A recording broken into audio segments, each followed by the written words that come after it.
Hey everybody! Started up late. It was my son's birthday party today, so it took me a while to get him wrangled and in bed and everything else. So, Your son's birthday today as well, well? no, it's his birthday on Friday, but like it's beet season, as Kevin would know exactly what I'm talking about. And, Beets. yes, it's sugar beet season. So both my mother and my father do beet work. My my dad drives beet truck for his brother-in-law, and my mother runs one of the pilot, like the scaling houses. Does anybody know what, like sugar beets? Kevin knows exactly what I'm talking about, but I know what you're talking about. Know all about those beets. yeah, way up here, one of the big crops or whatever is sugar beets, where a lot of people get. Well, I mean, a lot of our sugar, most of our sugar, actually, I think, I don't know what the percentage is, comes from sugar beets. And 79.37%. okay, but anyway, so yeah, the sugar beets come out of the ground right around now, and it's like it takes about as long as the weather holds true, it lasts about 3 weeks, and people come from all over just to work quickly and work with those 3 weeks and get a ton of money, work a bunch of overtime, and then they're done. If you can work a lot, if you can drive the trucks and everything, you can make a lot of money in just a short period of time. I know people who take vacation from their normal jobs to work beets so they can put a little extra money in their pocket or whatever. Hey, it wasn't very far off, Lance. In 2008, it was 60%. I actually thought you were like totally like being honest or whatever, like as far as that goes. No, I wasn't, but No, nice. yeah, it was fun. So also like all the roads are covered in like the sugar beets that fall out of the trucks and stuff like that nowadays, and all kinds of crazy stuff. But so how's everybody doing? Oh, doing okay. Good. Yeah. Wunderbar. You're not outside this time, Kevin. Yes, Skull Vikings. 4-0, baby. Well, you're dooming them now, so you need to stop talking about them. I'm gonna just continue hating on them, and then hopefully that'll make them continue being good or whatever. As soon as I start believing, so. Well, it's all going to come down to one kick that we're going to miss anyway. So, What kick could that be? can we call it the Blair Walsh Project? It's like, but it isn't like we have other options. I mean, it's so sad because this guy is. I mean, he's got this awesome leg. Everybody really loves him too. Except he just keeps missing these simple field goals, and and you have to wonder, like, how much of it is in his head? How much of it is in his head now? I mean, as far as because of the miss against Seattle. I mean, it's just you have to. For those of you who are not football fans, we basically had a chip shot field goal to make it to the divisional championships last year, and yeah, he totally missed it. I mean, I still remember sitting there and I was like, you got to be kidding me. The only good thing my friend Matt said was, well, at least you didn't do it in the Super Bowl. Yeah, because then that would have really ripped our heart out if that had happened. But well, I've been noticing something. I don't know if you've watched him kick, but when he lines up for the ball, if he has enough time, he'll go like this, and whenever he does that, he makes it. But I've noticed several times him not doing it when he misses. That's how he aims. Yeah, email him. Somebody's got to tell him something. Tell him, yeah, email him. Tell him, hey, this is what you're doing. You get on the Twitterverse and tweet him. Yeah, stop doing that or start doing that or something. Yeah, let's keep it positive. Do this. Yeah, or I'll murder you. It is pretty. It's brutal. Weird. It is. It's tough. I mean, obviously you want him to succeed, but man, is it? It's tough. It's tough being it's just tough being a fan of the Vikings. Period. So they're designed to break your heart. That's just what they do. So yeah, this year's the year, buddy. don't say that. Stop it. No. Year to what? No. Yeah, this is the year. No, we don't have an offense. Our offense is it's just, and I don't want to hear that garbage about, we don't need an offense with this defense that we have. I don't want to hear that garbage. We don't need an offense with the defense we have. It's really good. Oh my gosh, it's not. No. Our defense scores more than the offense. What are you talking about? We didn't. Our defense didn't score any points. Yeah, they held them to 10 points. I don't think we had a sack though. No, we didn't. Eli Manning. Look what we did to their receivers. Those receivers, man, we had them feel frustrated. Well, and I don't want to sit here and talk about football all night long, but I mean, if you watch that thing, it was weird because like anytime there was any pressure on him, he was just getting rid of the ball. He just threw it like right at the receiver's feet. He would just be done with it. He didn't want to do it. So. Hey, I just want to say thanks a lot for defeating me last week in our fantasy football.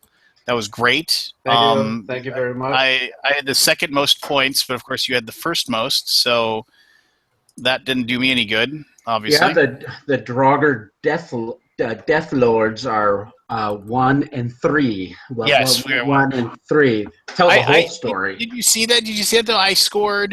I scored more points than everybody but you, and I had to be playing you. So, I don't know. Yeah, it's fate. The Death Lords are going in the toilet. That's all I can say. we are circling the drain, as people like to say. You had 104 points last week, and that was second most. And you had Julio Jones, and so you just crushed me. No, I don't have Julio. I've got Antonio Brown and Brandon Cooks. Oh, that's right. I mean, I even had Roethlisberger, and he scored me 34 points, but it wasn't like, whatever. I just want to. I'm done. I'm not going to complain. It's just fantasy football.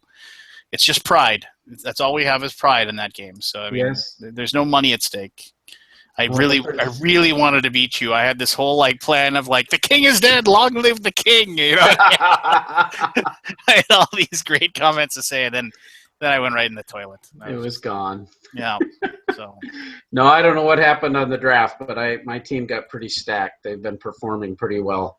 I'm glad we threw that together last second. And for those of you who don't know, Kevin does obviously videos with Board Game Theater, and at literally last minute, what, 4 days before the season started? No, it was we started talking. We 4 days, and then we actually did the draft after the Thursday night game. That's right. So we and there's a bunch of people, other Dan Patrice from the Geek All Stars and Marty Connell from Rolling Dice, taking names, Tim Norris from Grey Elephant Gaming, all those things. Scott Morris from Passport. Yeah, Talks. So, and we threw it together at the last second, and then now we're doing it. Thanks for freaking me out of it this year, apparently. What? I was in it last year. Oh, you were? Well, yeah. Where were you this year? I don't know. I was supposed to be in it. Talk sent the email as a thing, and I was like, "All right, I'm signed up." And then nothing. I guess maybe this was your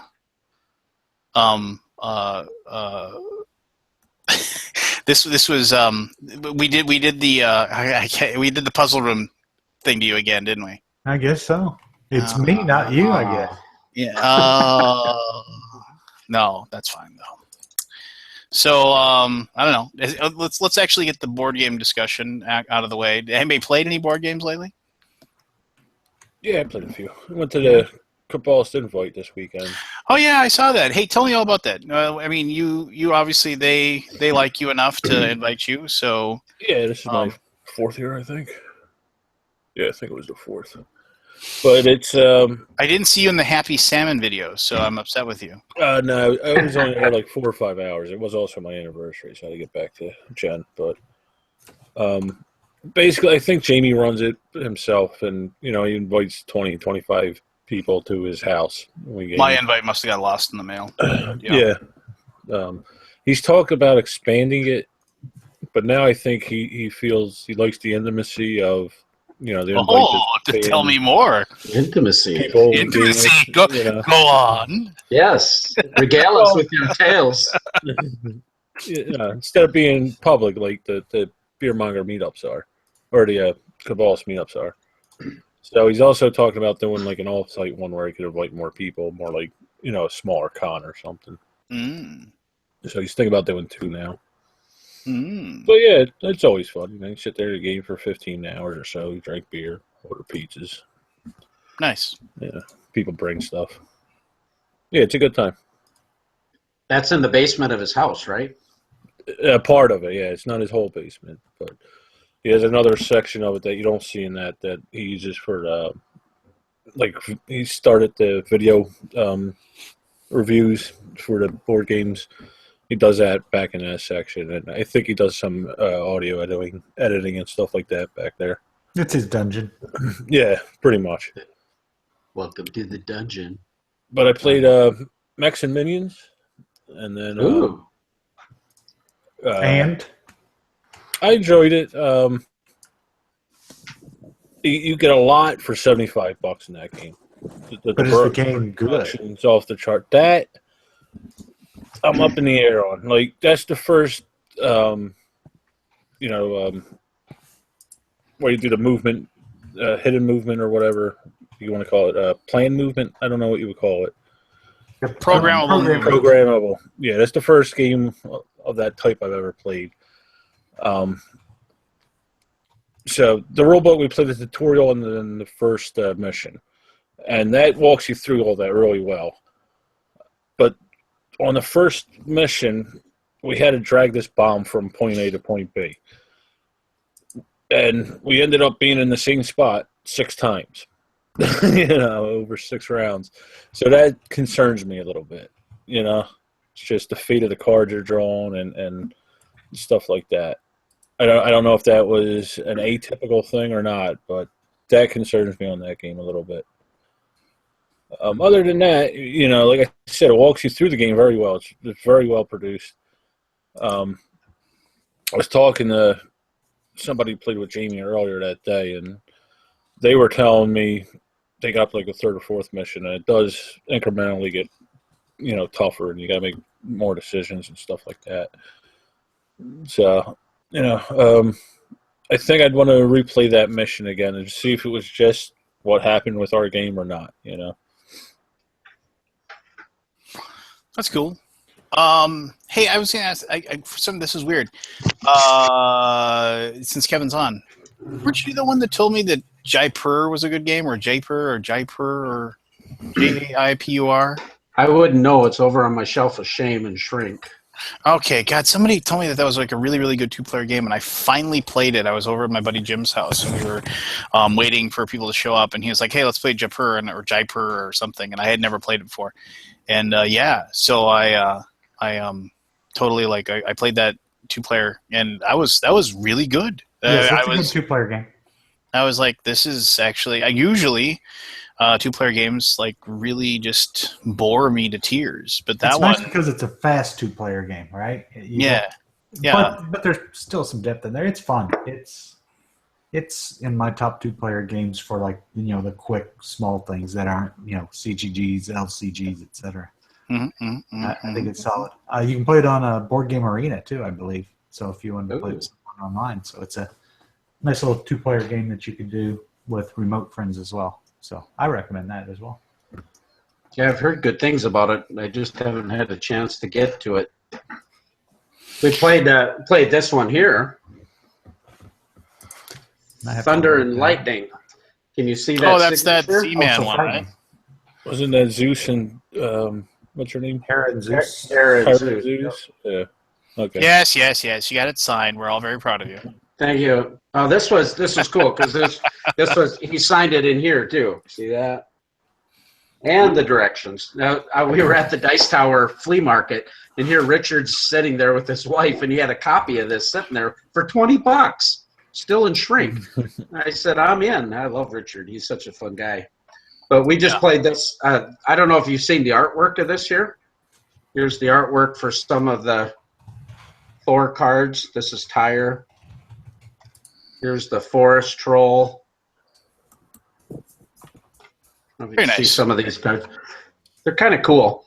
And boy, I tell you, it's just a lot of fun. It's kind of trick taking. Here's the ring, Odin's ring that Loki's trying to get from you. But you're playing 3 cards in front of you, and then you can go up to 4 deep. And then cards you can attack the other person. If you have the higher card, you're going to take them. Have you guys played this? I haven't, but go on. Explain it. So you're actually, if I had a 4 and they had a 3, I'm going to take that card. Well, you can play these cards down into your battlefield, and you can keep the ring in your hand, but there's some cards that will let you search through the other person's hand.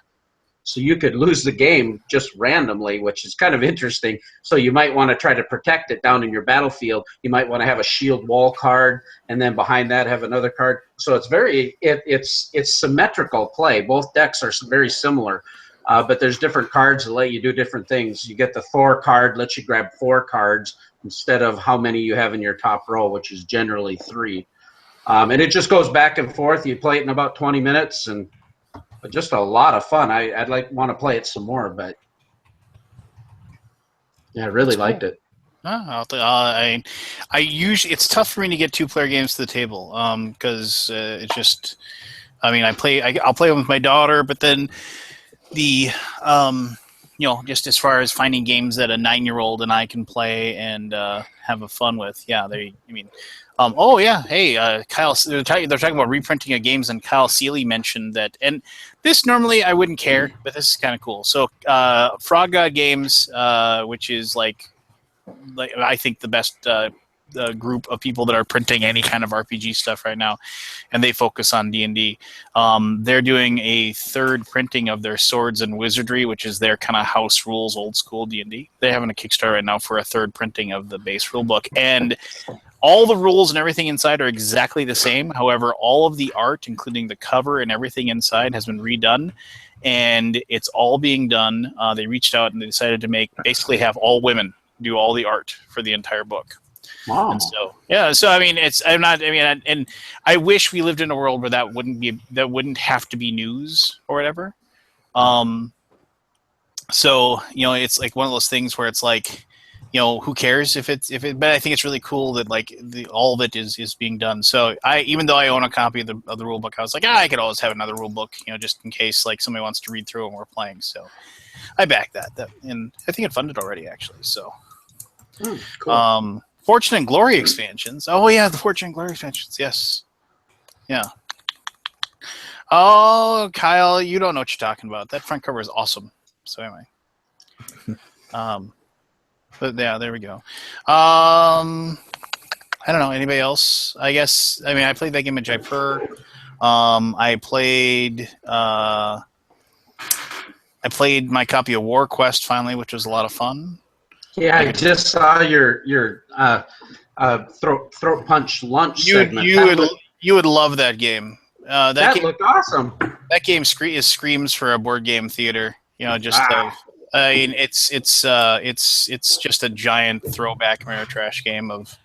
If you don't know what WarQuest is, basically the whole premise of the game is that there was this land where all these demi-humans kind of lived in semi-peace, but then the humans showed up and drove them all out of it, and then the humans had this big giant civil war, and so they all got super weak, and so then each person is playing like a warlord that is trying to lead the demi-humans back to take over the lands again. And so but it isn't like you're the elves or the orcs or the dwarves. You actually can recruit mercenaries of all races, so you could have orc bowmen, elvish swordsmen, and minotaur elite guards or something like that, and that would be your army. And so then, and the miniatures are beautiful, and yeah, it's just game looks amazing. So there you go. It's just and it's buckets full of dice and rolling them, and like I said, the only thing I didn't like about the game is I wish I had more dice. Just because you can get combats where, all right, I have 28 attack dice, and you have to roll them and then pick up your dice and roll them again and stuff like that. So Well, it looked like there was a couple hundred miniatures in there. Good grief. At least. Yeah, it's pretty ridiculous. But what's that sell for? I don't know. It hasn't hit the shelves yet. They basically all of the people got like the Kickstarter backers are starting to get them. 1 second, please.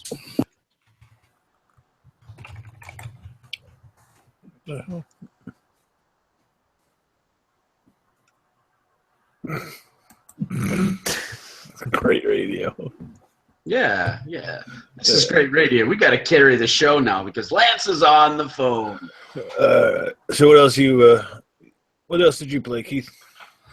I taught myself to play Vast a couple of days ago. Because I have not played that yet. That's the big asymmetric game where one person's the knight, one person's the goblins, one person's the dragon, and one person is the cave. Okay. And the last, and then you can have a thief as well. It's interesting. It's what game are you talking about? I didn't hear. Vast, the Crystal Cavern. Oh yeah, I can't decide if that's a good game or what. I taught myself to play it, and it's an interesting game. What game are you talking about? I didn't hear. Oh yeah. Now I'm guessing somebody on YouTube.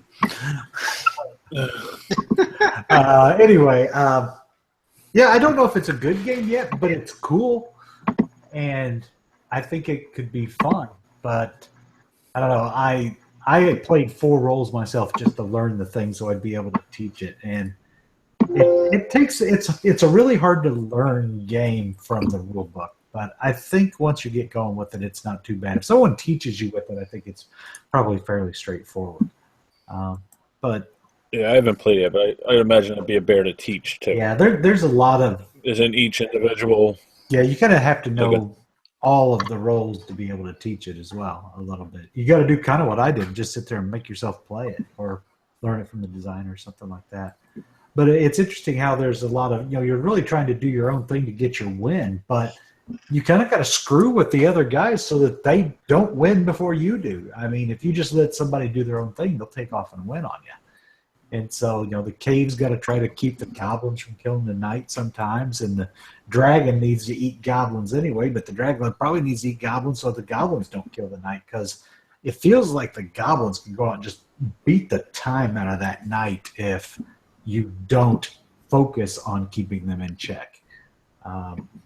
And if you dick around too long, the cave's going to win every time.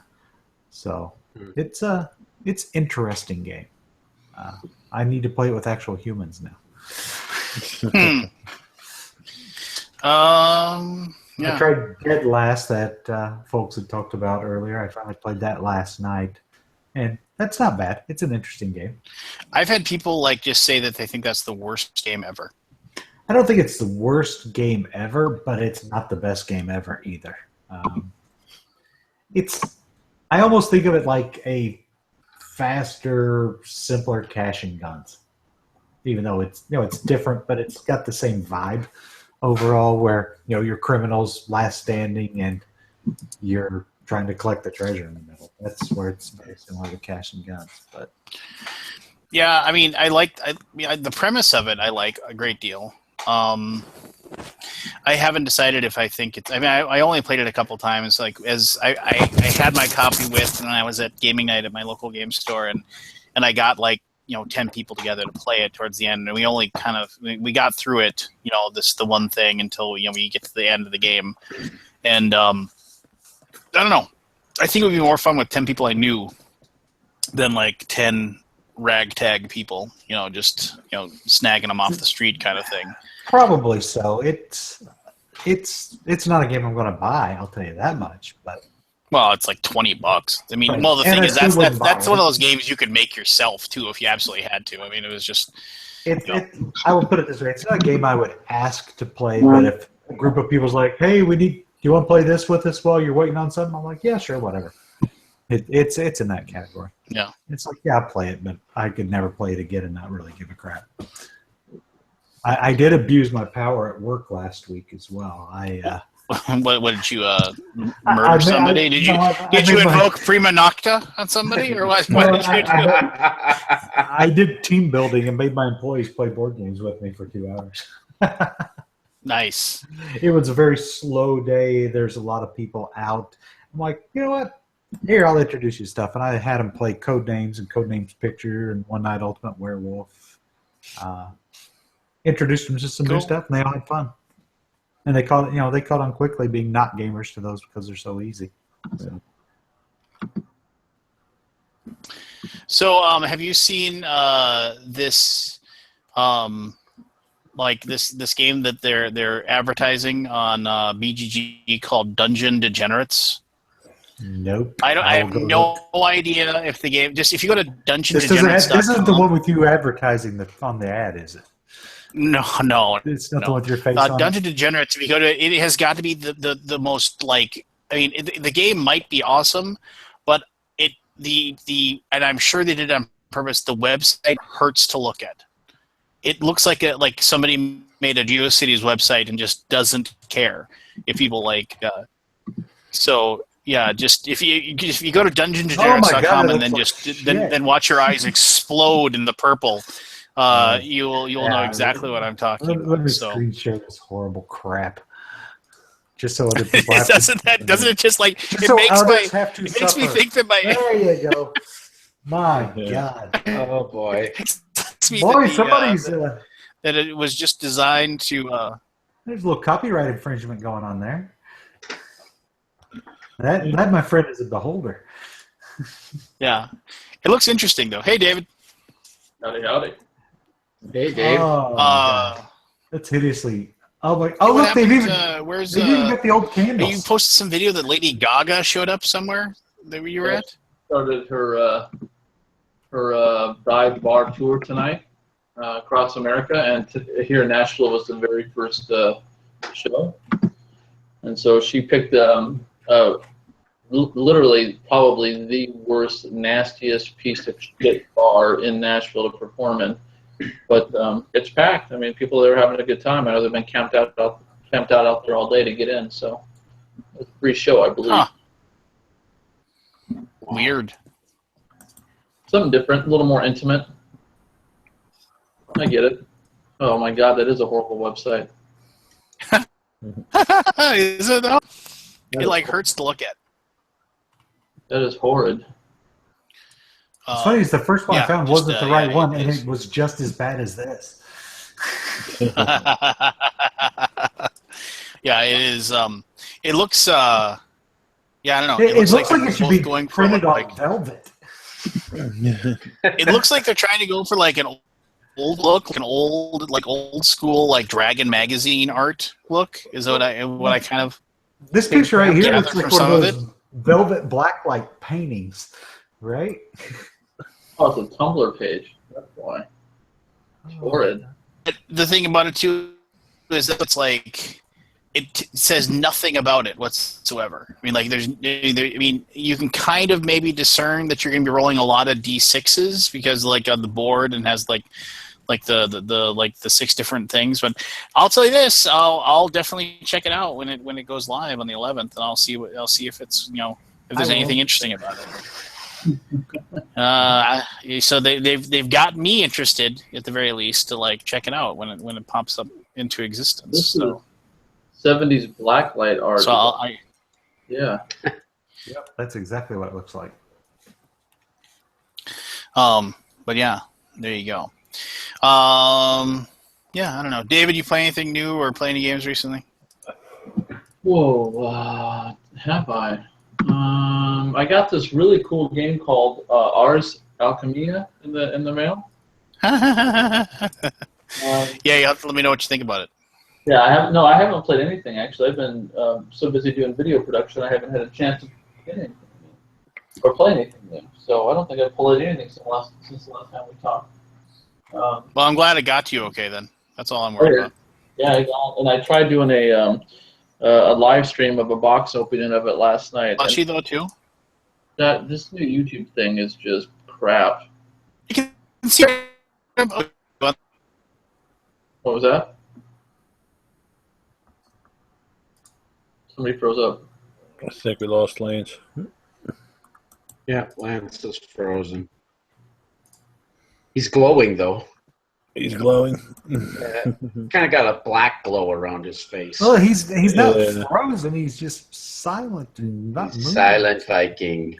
Because the light's moving. He's just got. He's wanting to grin, but there's his eyes moving. There it is. Yeah. Look at him. I could tell he wasn't frozen because I could see the lights flash. Don't follow the lights. I don't know. Something's weird. It's my. I don't know. Maybe I need to restart my router. I'm not going to do it right now.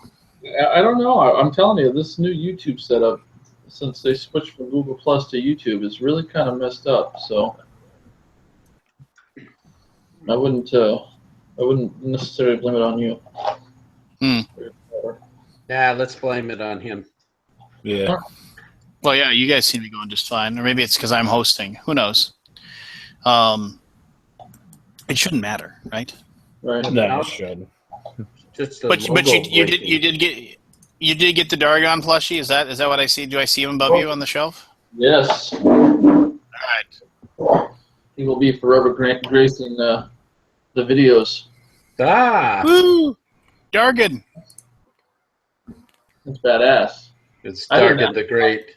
I asked Lance the other day, it's like, God, why don't you guys make little dragons or something? That'd be so cool. Next thing I know. I need one. I have other board game plush toys. So yeah, that's thank you, Tasty Minstrel. That's badass. I've got 2 mice and Mystics mice and the little dinosaur robot from Sentinels of the Multiverse on my shelf. I have a Paizo Goblin. Do you? Yeah. They had those for sale at Gen Con one year. I got nothing, but I got a piranha pig. This is what I'm working on. A piranha pig? What's a piranha pig from? That's from Blue Pig, Pink Pig. That's kind of one of their sticks, That's cool. Yeah, it's pretty awesome. It's a big honking coin, too. I keep thinking about buying stuff for Side. We've been around so long now, but it's like, why? Nobody's going to buy it. But I just never really into it. At least you're honest with yourself. I mean, every now and we could have a David Lowery plush toy. There you go. I'm just going to go buy all the Kenny G ones I can find and put my name on it. Lance, you want to buy one of those? You want one of those full body pillow ones, don't you? No, I would love to see a David Lowery like Muppet. I could see a Muppet, couldn't you? Like with the hair coming out of it, all drooping down and like kind of like eyes always kind of half closed and just always like just like being really laid back constantly. It's like, hey guys, what's going on? Yeah, it's like you pull the string. I'd like to talk to you about something. Yeah. I still, like, to this day, I still remember at Origins when he walked up to me and Chris later was sitting there talking. He's like, hey, guys, I got some bad news. Somebody broke into my office and stole about $6,000 worth of video equipment. I'm pretty broken up about the whole thing. Just like, that was like the most, all the inflection his voice had. I was just like, oh my gosh, are you, I mean, that's really sucks. He's like, yeah, I know, I'm really disappointed. I mean, this really stinks. It's really too bad that happened. You get that way when you work in the music business for over 20 years because everything's a disappointment. So you know not to get too excited or too depressed about anything because, man, it's just nothing but a roller coaster ride. That's kind of depressing, actually. It is. I mean, I think you and I were talking about this not that long ago, but it's like I probably average about 10 deals a day that I'm working on, right? 10 different things that I'm working on. And they'll get so far, right? You get so far with them, everything looks really good. It's either going to be, a really good thing or a lot of, something really money-making. And then probably 8 or 9 of those will fall apart. And it's just like, it's a constant thing like that. So you don't really ever get too excited about anything because it's just gonna ruin the rest of your day and you won't be productive. So I try not to get too emotional about any one thing. Is that why maybe you do 10 things so you just can count on the 1 or 2 that'll come through? Yeah, I mean you have to have that much on your plate in order to to make sure you can pay your bills because if you don't, you'll never You know, if you sit around thinking that, oh, I've got this deal going, this is going to be really cool, and it crashes, then it's going to take months to get another deal going. So you're constantly juggling a bunch of deals, working on all these different things all the time to make sure one or two of them goes through. We could maybe sell you at one of these conferences, you know, where we do, you know, see David Lowery, 5 steps to mental peace, you know, something like that. And we could get a CD set and a DVD thing and the whole deal. I will say I'm about the only guy in the music business I know that doesn't do drugs, so I must be doing something right. So, or something wrong. Well, maybe. Yeah, that could be. Well, I mean, Keith is actually, that's how he afforded his big house. He's dealing angel dust on the side. So if you need some, deal drugs for a living. That is a fact. Well, no, I order stuff for Keith for my clients all the time. What are you talking about? Your clients have a lot of heartburn, I tell you. Keith does work in the pharmaceutical business, so yeah, we do make. You know, he is big pharma.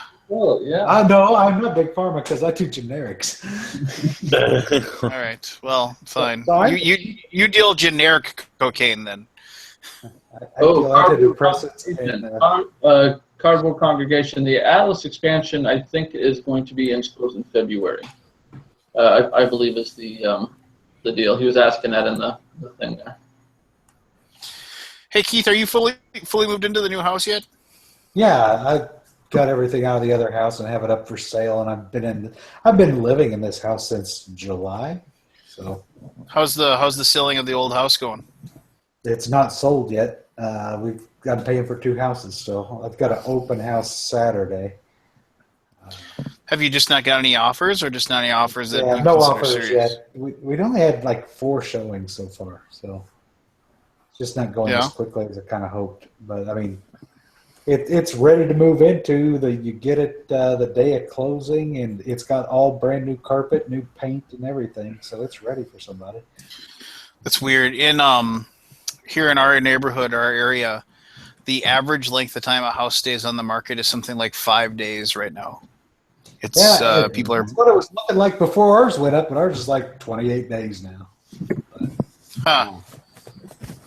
What about your curb appeal? What have you done to improve the curb appeal of the house? I got to go mow it tomorrow. Which, you know what? There's nothing worse than mowing a house you don't fucking live at. My wife watches a lot of those shows, like those home on homes, and just all those like flip this house and all that stuff, and she really enjoys those. And I always I'm walking through the room and I'll catch little tidbits of it, just like the whole improve our curb appeal. We made sure we put in some fresh potted plants and this, that, and the other thing, just to get people in the door. I don't know.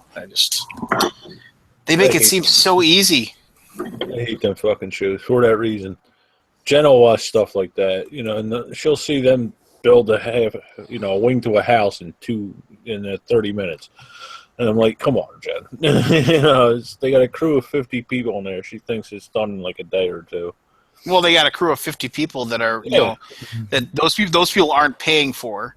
And, and they're just, if you got people that are working 16-hour days and, your labor is paid for and all those other things, they're gonna bang out your their home improvements like nothing. And the thing about those shows that always drives me crazy is that none of them ever go like exactly as planned. It's just like, oh yeah, there's always like that one thing, like, we ran into there was asbestos in the ceiling or something, or this joist is rotten, so we need to, there's always something, that never goes through completely fine. It was like that old show with the where they made the motorcycles. Remember, like, and then they always had to. They were always talking about how they never knew if they were going to be able to get that one motorcycle done in time. That was their one big problem, or whatever, But they never failed. They never failed to get that motorcycle completed by the time it was needed. They always got it done in time. But American Chopper. There you go. Yeah. Whatever happened to those guys? They just kind of fell off the face of the earth, didn't they? They finally canceled the show. Yeah, they canceled the show, but they're still a very successful company out in California, actually. Oh yeah. Yeah. Are they in California? I thought they were in New York. Maybe Yeah, New York. California. I don't know. I know that they still do stuff, and we still hear about them in the industry and whatever. So they're still rocking.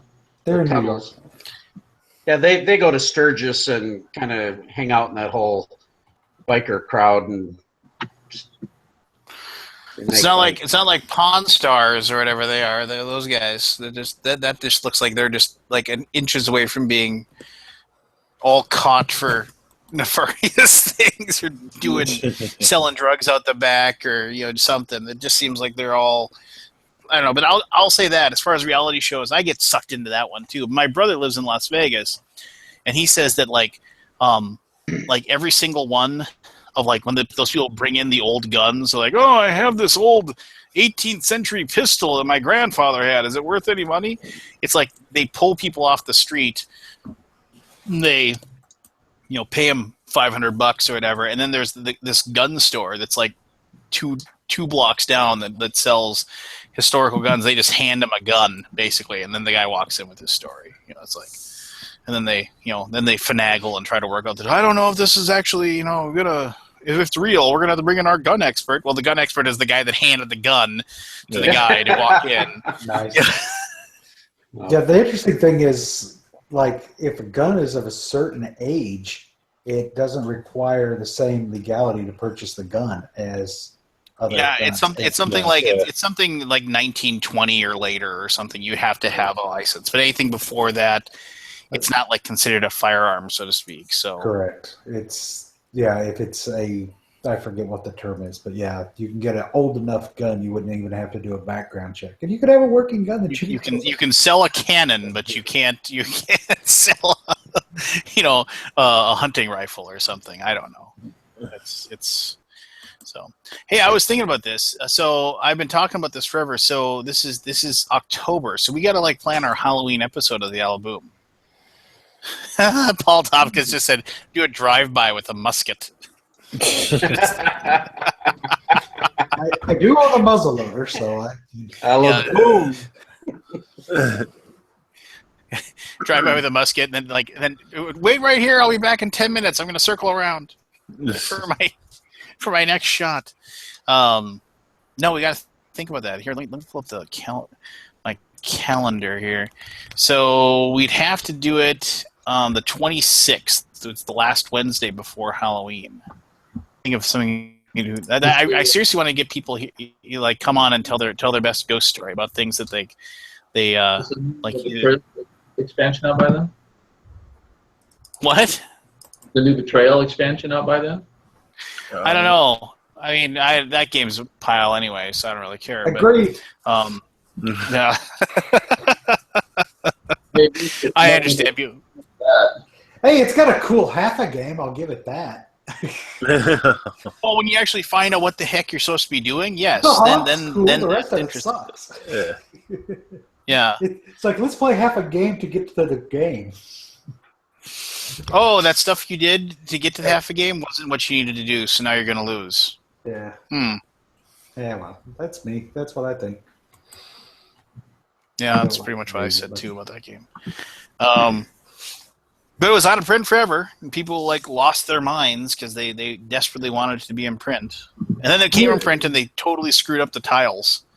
The tiles came like they didn't let the cardboard dry, so the tiles completely and totally warped as soon as you took them out of the box. I don't know if you go out. Probably cool. I mean, if you look at if you go to the old, if you go to Betrayal on BGG, you can see pictures of the people's warp tiles, and they were ridiculous. It was just, they were horrible. Are you going to dress up for the Halloween episode? Am I going to dress up? Well, if I have my costume together by then, yeah. I have to get all my pieces of it together so I can go as my insane machete slash killer.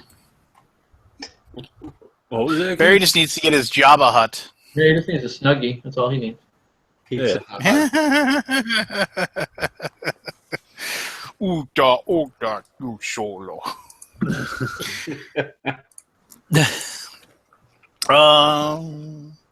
I'm going to be out in Washington, D.C. over that time. My daughters were invited to be the primary clothiers of the National Jane Austen Society fair in Washington, D.C. So my wife and I are going out there too. Oh, cool. Holy cow, that's amazing. I thought you were going to be with us the king. I just got back from there. Well, maybe. Really? You should go out from there DC? just as the king. Yes, of course I should. I thought you meant Elvis. I shall go incognito, sir. Yeah, no. Last year it was in Louisville, Kentucky, and they sold about $25,000 worth of clothing. It was really remarkable for them. Mostly these Regency dresses, and it was kind of funny because Hannah and Maddie's husbands both went, Jack and Chris, and they were so swamped they had to help sell. Well, they don't know anything about anything, and so the ladies would try on the dresses and they'd come out and the guys would go, "Wow, that looks really good on you." And people would buy them like crazy. That was pretty funny.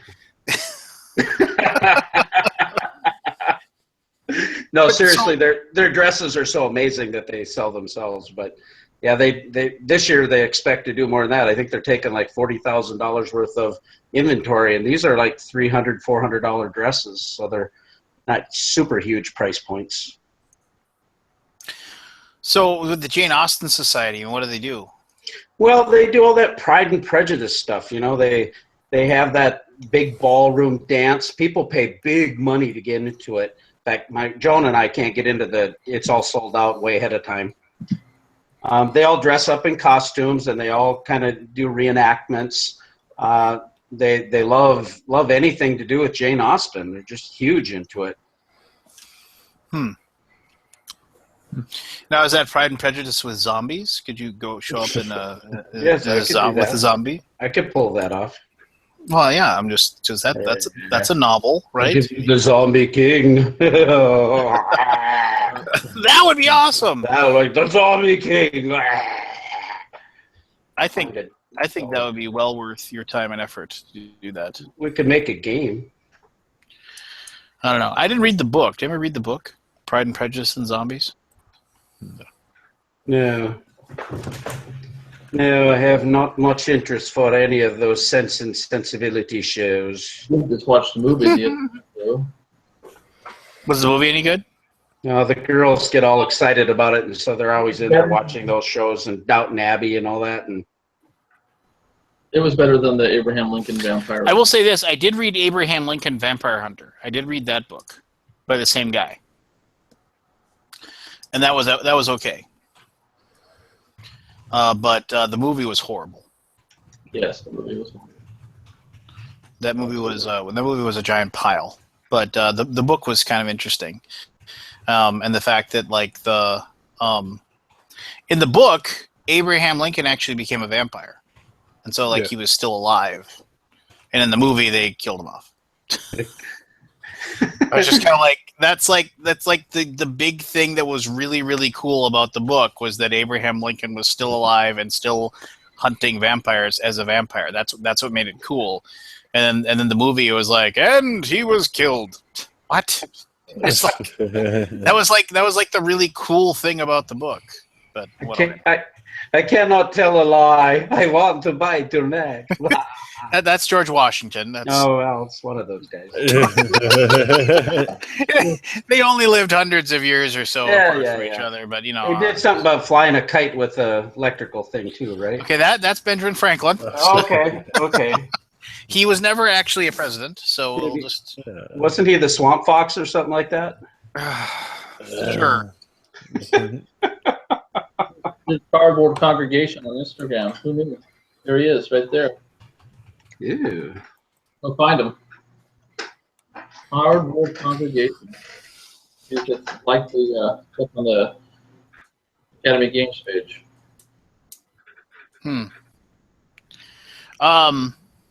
I do remember, and I didn't know about this, and I don't remember if I ever found out if it was true or not. But supposedly, there was a marksman like a Scottish marksman. His name was Patrick Ferguson. That supposedly during the American War of Independence, he had the ability. He was a sniper, and he saw, and he was like a crack shot, and he was able to shoot it. He saw an American officer, but that he had his back to him, and so he thought it was unsportsmanlike to like shoot him in the back, and so then he didn't take the shot, and that person turned out to be George Washington, and like he could have killed him. Yeah, it was the French Indian War. Was it the French Indian War? Yeah. All right, I don't know what it was, but I mean, yeah, supposedly that's. I don't know if that's like one of those things where it's like, oh, maybe that really happened or something like that. But I thought that was kind of cool, and who knows if that's true or not. It makes for a good story, though. Yeah. Well, in rolling into warfare at that time, taking out officers was not considered to be the proper thing to do. You were supposed to try to capture them so you could ransom them. Yeah. Use them for things. So it was not in the decorum of civilized warfare to assassinate officers. Yes, it is not civilized. Well, because war needs to be if we're going to kill each other, it needs to be civilized. Well, We must stand in a row out in the open and shoot at one another.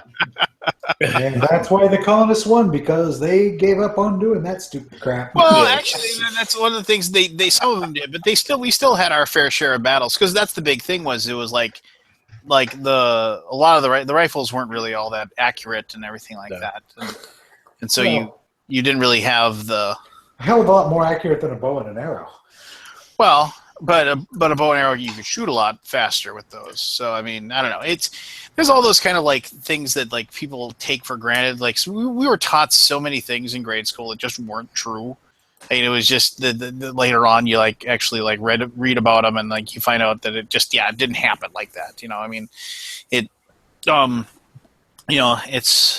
weird history books. You know, just like how we, as you get older, like you kind of learn that some of the stuff is just that was like just taken as fact. Just it actually has no root in fact, and was just all very. I hate the word apocryphal. APOCHER.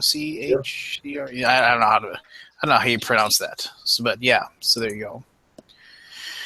But I don't know. So are we just going to watch this bleeping logo for you flashing the whole time? I'm having if I stop the if I turn off my camera, it helps a little bit with the Stream with the latency. I don't know what one latency or whatever you want to call it. So bandwidth, blah blah blah blah. So yeah, that's fine. You don't. I'm usually 90% in the dark anyway, so it's better. That beard there, it has to render. That is stuff. Which and the thing is with problem. Well, no, and it would be fine, but David's on, and his beautiful luxurious wavy hair takes that much more. So I'm just going to bow to David's majestic coif in this situation. It's very luxurious. Do you ever pull it back in a ponytail there, David, or do you always have it let it dangle? Usually, if I'm working from home, I wear it back. But if I'm doing video and everything, stuff like that, I always have it down. You gotta let the ladies see it in all its glory, right? Well, it's the calling card kind of thing. It's how everybody knows me. So as soon as they see the hair, they know who it is. So that's fair enough. I'm doing that for you. And you're a beautiful hunk of man. That's right. Have any of you seen? Okay, because I'm going to quote a movie here that almost nobody's probably seen, but some of you may have. But I always giggle. I actually went out and I got the Blu-ray for this movie just so I can watch it every once in a while. But there was a movie that came out. It was like early '90s, and the movie was called Hexed. It was like HEXXED or HEXED. It's really a fantastic, hilarious movie about just like kind of like I don't know. It's insanity. It's basically what if a guy basically working at a Holiday Inn made up extensive lies about his life because he thought that he was just like he had a boring life, and so he made up extensive lies about his life and pretended to be something bigger than he was.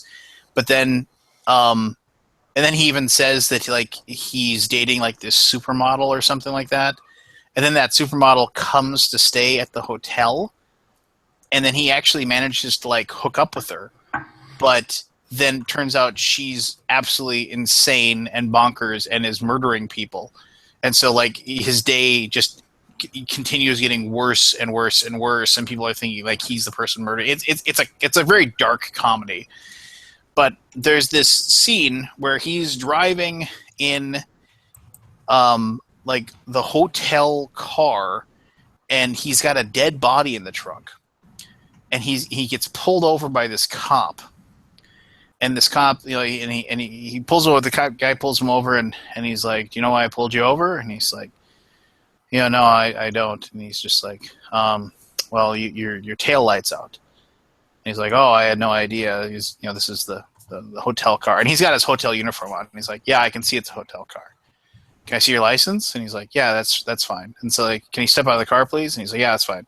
So the guy's looking at his license, and he's looking at him, and he's looking at his license, and looking at him, and he's like, "You wear your hair differently now." He's like, "Yeah, it's an old picture. It looks better now. Why are you telling me this? I'm comfortable enough in my own heterosexuality that I can give another man a compliment." Just like that was the only line. And he's like, "Why are you telling me this? I'm comfortable enough in my own heterosexuality that I can give another man a compliment on his looks." And he's just like, it's just like weird, awkward pause, and he's like, "Okay, let me see if I can fix the tail light in your truck." "That's okay, you don't have to." Well worth trying to go out and find it if you just want to watch. Like Arlie Ermy has a wonderful role as the police detective. Babylon 5 chick in it. Claudia Christian's in it. What? Claudia Christian's in it. Yeah. For what, Babylon 5 fans or whatever. And I think she gets declothed in that movie as well. Ooh. So if that interests you, there you go. But it is only rated 5.5 out of 10. So. It's really hilarious, actually. So, I don't know. It's well worth. It's well worth it. So, you know, so I if you can find it, like, I don't know if you can find it on Amazon, you can pay like 99 cents to watch or something like that. And also, like, another movie that was really, really good that nobody watched. I mean, nobody watched this. Like, I don't think it ever came out on DVD. The only reason I ever watched it was because I worked at a video store, and like I was able to watch everything. But there was a movie that starred Jason Priestley of 90210 fame, and it's called Cold Blooded. And he works as just a numbers guy. He works as he's a bookie, basically. He takes bets from people that call in, and he just basically lives in this little shack, basically. And he just sits there with these like 3 phones, and he just sits there and watches basketball games on a black and white TV. And he's got like 3 or 4 phones, and the phone's ringing. He answers, and he's like, and he said, and he answers like, what's your, like, he just basically says, "What your betting number and amount, please?" And the people just say number 131, and they say, $500 on whatever, and they'll like say things like, "Yeah, what's the line on, the Knicks or whatever?" And he's like, "Knicks by 2.5." He's like, "Well, I don't pick the numbers, that's what it is." And like, he takes the bet. That's all he does.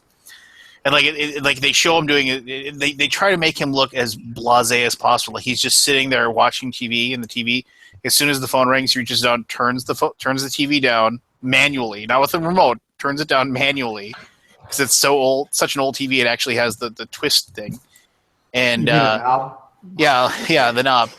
Answers the phone, takes the information, hangs up the phone, then turns the TV back up. Phone rings, turns it down again. Picks up the phone, takes it, and so one night he's sitting there, and he lives in the basement of a retirement home, Like he rents this like weird apartment in the basement. So he goes back home, and one day like he gets a call, and they says, yeah, whatever the mob boss's name is, like Carmine. Yeah, Carmine's dead. Roberto is, Roberts is coming to see you, like the guy next up in line. He's coming to see you tomorrow. He's like, okay. He just hangs up the phone. He's just like totally, and the guy shows up and he's like, I'm promoting you. He's like, okay. Don't you know what I'm promoting you? Sure. You're going to be my next hitman. He's just like, and Robert Loggia plays the mob boss guy. And so then basically Jason Priestley becomes the next hitman for the mob, and he has like no emotions about everything. So everybody thinks he's like this cold-blooded killer, but actually he's just a social misanthrope, and he just can't. He doesn't really know how to react in any way, shape, or form that actually has any emotions or anything like that. And once again, a very, very dark comedy. And if you can track it down, I don't think it's next to impossible to track down. I mean, I have an old VHS tape. I don't have a VCR anymore, but I could probably theoretically, watch it if I put the effort to it. I've often thought about like there's those things you can take a videotape to and they'll transport it to a DVD. I've thought about doing that, so maybe I'll do that sometime. Expensive. But yeah, Cold Blooded. Go find that if you can find it. It's a really, really good movie. I can't remember Michael J. Fox like produced the movie, and he has a bit role in it. I forget the name of the actor that plays like the old hitman who kind of teaches him how to like go about his thing and do it. God, he was, oh man, I can picture him, and I can almost picture his name too. He was one of the young guys on Animal House when they were all young. Dang it, can't remember. Anyway, worth finding out. Paul Tompkins, best thing he's ever done since 90210. What's the best thing? Who has done since 90210? Paul's talking about something. Jason Priestley. Maybe. Well, I don't think he's ever really been in anything since then. He was in Tombstone. Oh, that's true. Peter Riegert. Thank you, Cardboard Congregation. That is him. Jason Priestley. He eventually he finds out like he meets a girl in the movie and like he kind of falls in love with her, but he like still like but he doesn't really think he thinks that he can have a girlfriend and still like have. Like still be a hitman, but obviously the things don't work out. And it's like I said, well worth the time. Maybe also any weird movies that you think only you're the only person who's ever seen it that you thought was good. Well, everybody's seen it, but I just couldn't stop watching Spaceballs. Fantastic. That movie is fantastic. The Last Dragon. With the Bruce Lee movie? Bruce Leroy.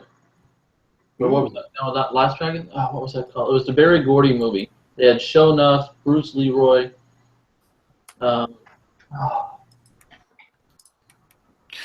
mean, you're making me think of the movie I'm Gonna Get You, Sucker, which was awesome. Close, but no. This was mid-'80s. It had I'm gonna get you, Sucker is like what has one of the biggest laugh out loud moments of all time when like they're gonna break in like all the good guys they're gonna break into the warehouse full of the drugs and all the bad guys, and the guy like he's on the top of the roof and he's like, what are you gonna do? He's like, I'm gonna dive through the window. He's on the top. He's like, he's got a rope and he's gonna jump and he's gonna swing and he's gonna crash the window. I'm gonna dive through the window and surprise him. And he's like, well, yeah, but there's gotta be like 30 men in there. He's like, don't worry about it. He takes out a stick of dynamite and he lights it and he puts it in his mouth. and then they show this giant window at the warehouse and there's all these guys like counting money and like stacking drugs or whatever. And you see him and he jumps off this top to swing to the window and there's this huge explosion. And then this frayed end of a rope hits the side of the window. And they all look over at it. What a great movie. And I think I'm Gonna Get You Sucked is the first movie ever that starred Chris Rock in a bit role as the guy who wanted to order one rib. And if you know what I'm talking about, another great scene. Yes. When I was in college, we used to watch a horrible movie repeatedly, which was Hudson Hawk. Hudson Hawk is a horribly bad movie, but it's still like ridiculously good too. It's these things where they're singing as they're doing the jobs that made it for us. Well, and that was like you had to know they knew it was awful, right? Yeah. I mean, they knew what they were making was just complete crap, but they just did it anyway. One of my absolute favorite movies was so horrible, but it's a cult classic, which is Strange Brew. Of course. I was just gonna say Strange Brew. And I love it. You hoser. Oh my god! Okay. Yeah, But it had Mel Blanc in it. Two voices Yeah, of the parents. Blank wasn't Max von Sydow. Oh yeah. Yeah, that was Fred is a cop, and he puked. And he said, "Come here and get free beer, eh?" And then what was the name of that dog that was like looks like a skunk? Hosehead. It's Hosehead. Hosehead. Yeah, that's right. Hosehead. It drank beer mixed with wet dog food. That's right. And then they poured the beer back in the glass when they broke Dad's beer. You know, it's That's right. So bad. That was awesome. That was good stuff. I need to go watch that now. Yeah, me too. Can you put that on?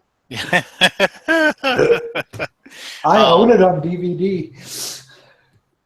I have it on VHS, and I have a VHS player, Lance, so we could have a VHS party. Oh, that'd be amazing. Yeah, cool. Go play the Star Trek VHS game while you're at it. The next I remember in Strange Brew. I just remember that was the one where they wanted to when he has to drink all the beer out of the tank. Yeah. And then he puts out the fire. And they're like, we got no water pressure, and he's like, hold on, I need you to hold on to it for just a minute, okay, dude? It's like, oh man. Oh, hurry up! I gotta go, eh? Yeah, gotta go, eh? You hoser. And then it cuts the scene of him, shaking and the fire's out. Yeah, he's like shaking his pants, and the fire chief goes, "Son, if you ever want a job, you let me know." And somehow the dog could fly. That's because he had to go get beer, right? That's why they sent Hosehead to. They said, yeah, the Hosehead flew in and scared people out because he looked like a skunk or whatever. It was so bad. I love it. Roland in the chat says that if you want to watch Cold Blooded, you can Bing search for it. We'll quality stream of the movie. So, a young Janine Garofalo is also in the movie. She plays a prostitute. Yeah. I mean, if you have like an hour and a half to kill, it's well. I mean, it has a few moments where it drags a little bit, but I mean, he does a really, really good job of just being completely and totally emotionless while murdering. Like I said, it is. You're talking about David? Yeah, I think he's talking about me.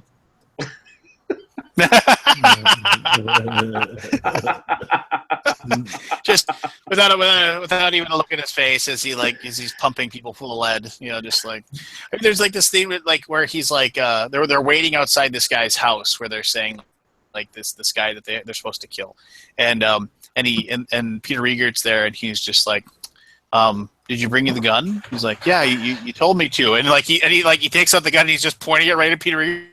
He was like, okay, see, safety. He's like, takes the gun. He's like slowly moving. Safety important, like I said, and he's just like, oh, okay. He's like, all right, so here, so what? Look at the safety. What do you see? He said, it's like I see a red dot. He's like, okay, so what does that mean? It's like he's like, okay, now see, we're gonna be killing this guy, and what do you see? A lot of houses around, right? Yeah, people are probably gonna care if they hear gunshots. So here, take this. He hands him this silencer. He's just like. And he goes, no, screw it on the top, and he screws in the top, and then he's just sitting there holding it in the car like this. He's like, Okay, so if I saw you, what would I see first? Your face or the gun?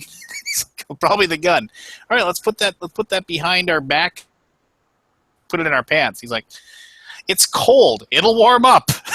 He's just like walking the guy step by step through the whole process of when it takes. And then like when they get there, to kill the guy, he's just like, he's like, look, you don't need to kill me. He's like, look, we can't leave until he's dead, so we might as well just get things moving here. It's very dark comedy, but worth your time in my opinion.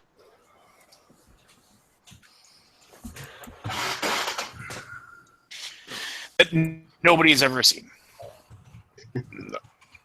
Oh. I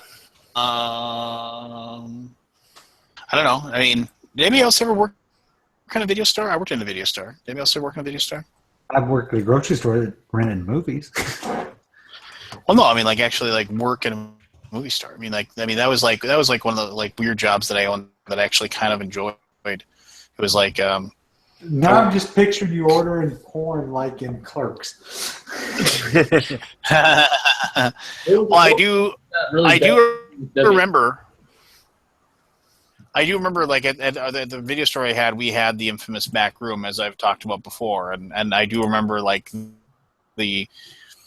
because those movies, those VH, complete and total garbage. I mean, like most VHS movies, they actually had decent quality, as far as to the actual tape and the plastic and everything that made up them, but those were bottom dollar. I mean, they used the crummy components they possibly could, so those videos would break constantly, but they cost about a fifth of what, or even less. I mean, it was like I said, I've said this before, back in the day, everything was fixed so hardcore as far as movies. So first run movies of especially Disney movies, it was they were $60 a VHS. You know, it was ridiculous, but they just charged what people would pay. And so video stores, we'd get those. And so you'd have to rent out a new release. If it cost you $60, you had to rent that tape out 12 times at $5 a night. So, and then you could actually start making money. But the porn, you could get 10 movies for $60. And we charged more for the porn too. We charged $8 a night for it. So you made your money off the porn real easily, but those tapes broke all the time, so you always had to buy more every month or two, put in another order, and that was always fun looking at those order forms. Just the hilarity of the of the titles and what have yous. So great stuff. Maui Chris had a friend who worked in a pizza next door. That sounds like Clerks to me. The two of you. Oh,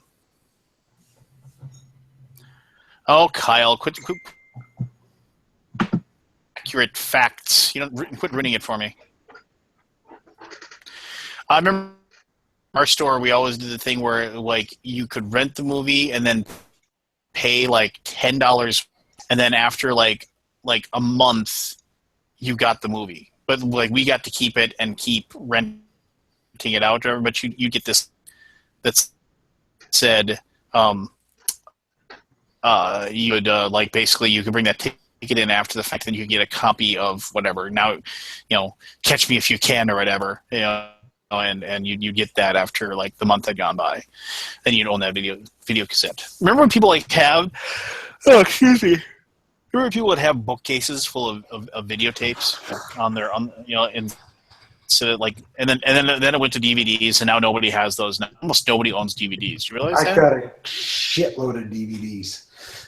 Well, so do I. But here's the hilarious thing: my wife and I we had something like 500-600 DVDs. Literally went through every single one of them, and we ended up keeping 40 of them, and then the rest of them we just brought them to they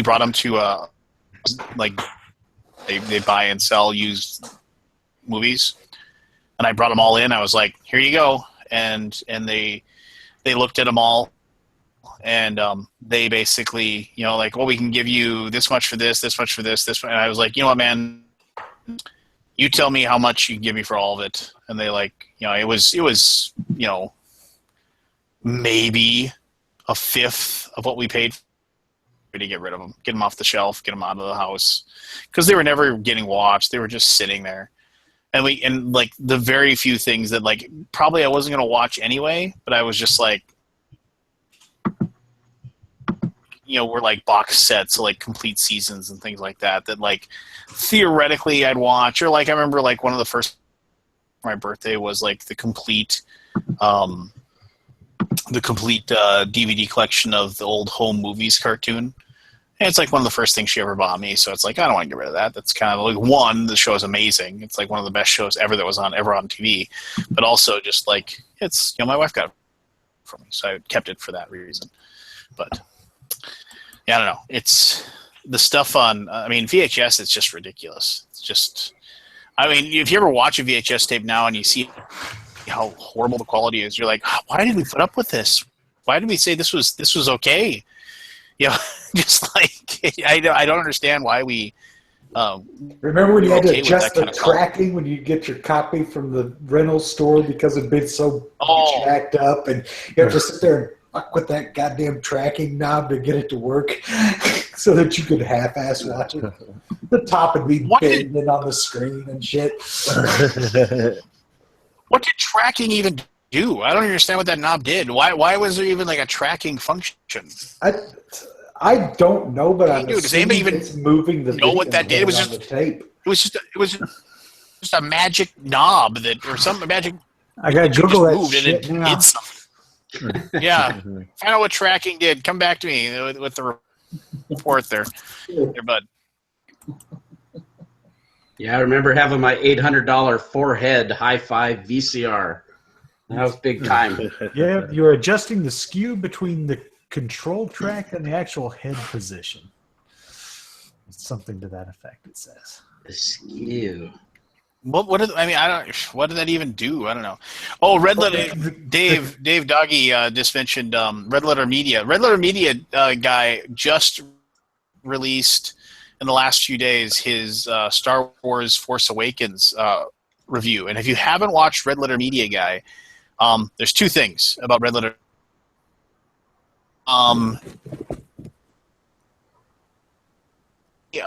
Insightful as far as actually reviewing things.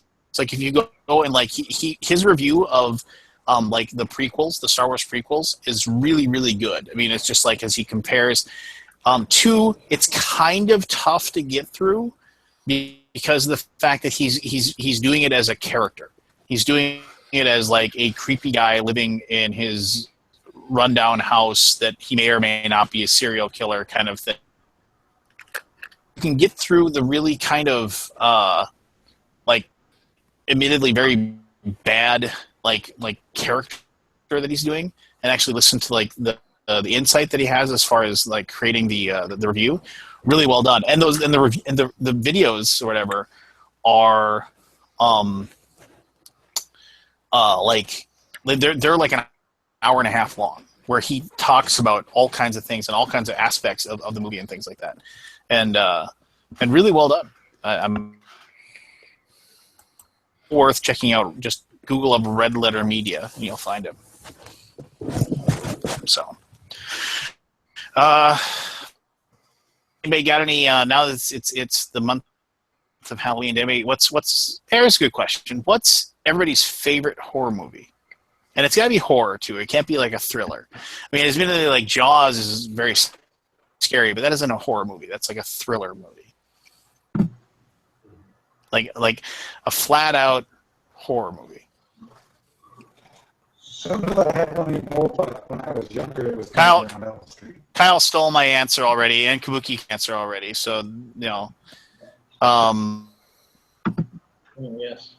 But everybody knows that I think The Thing is John Carpenter's The Thing is so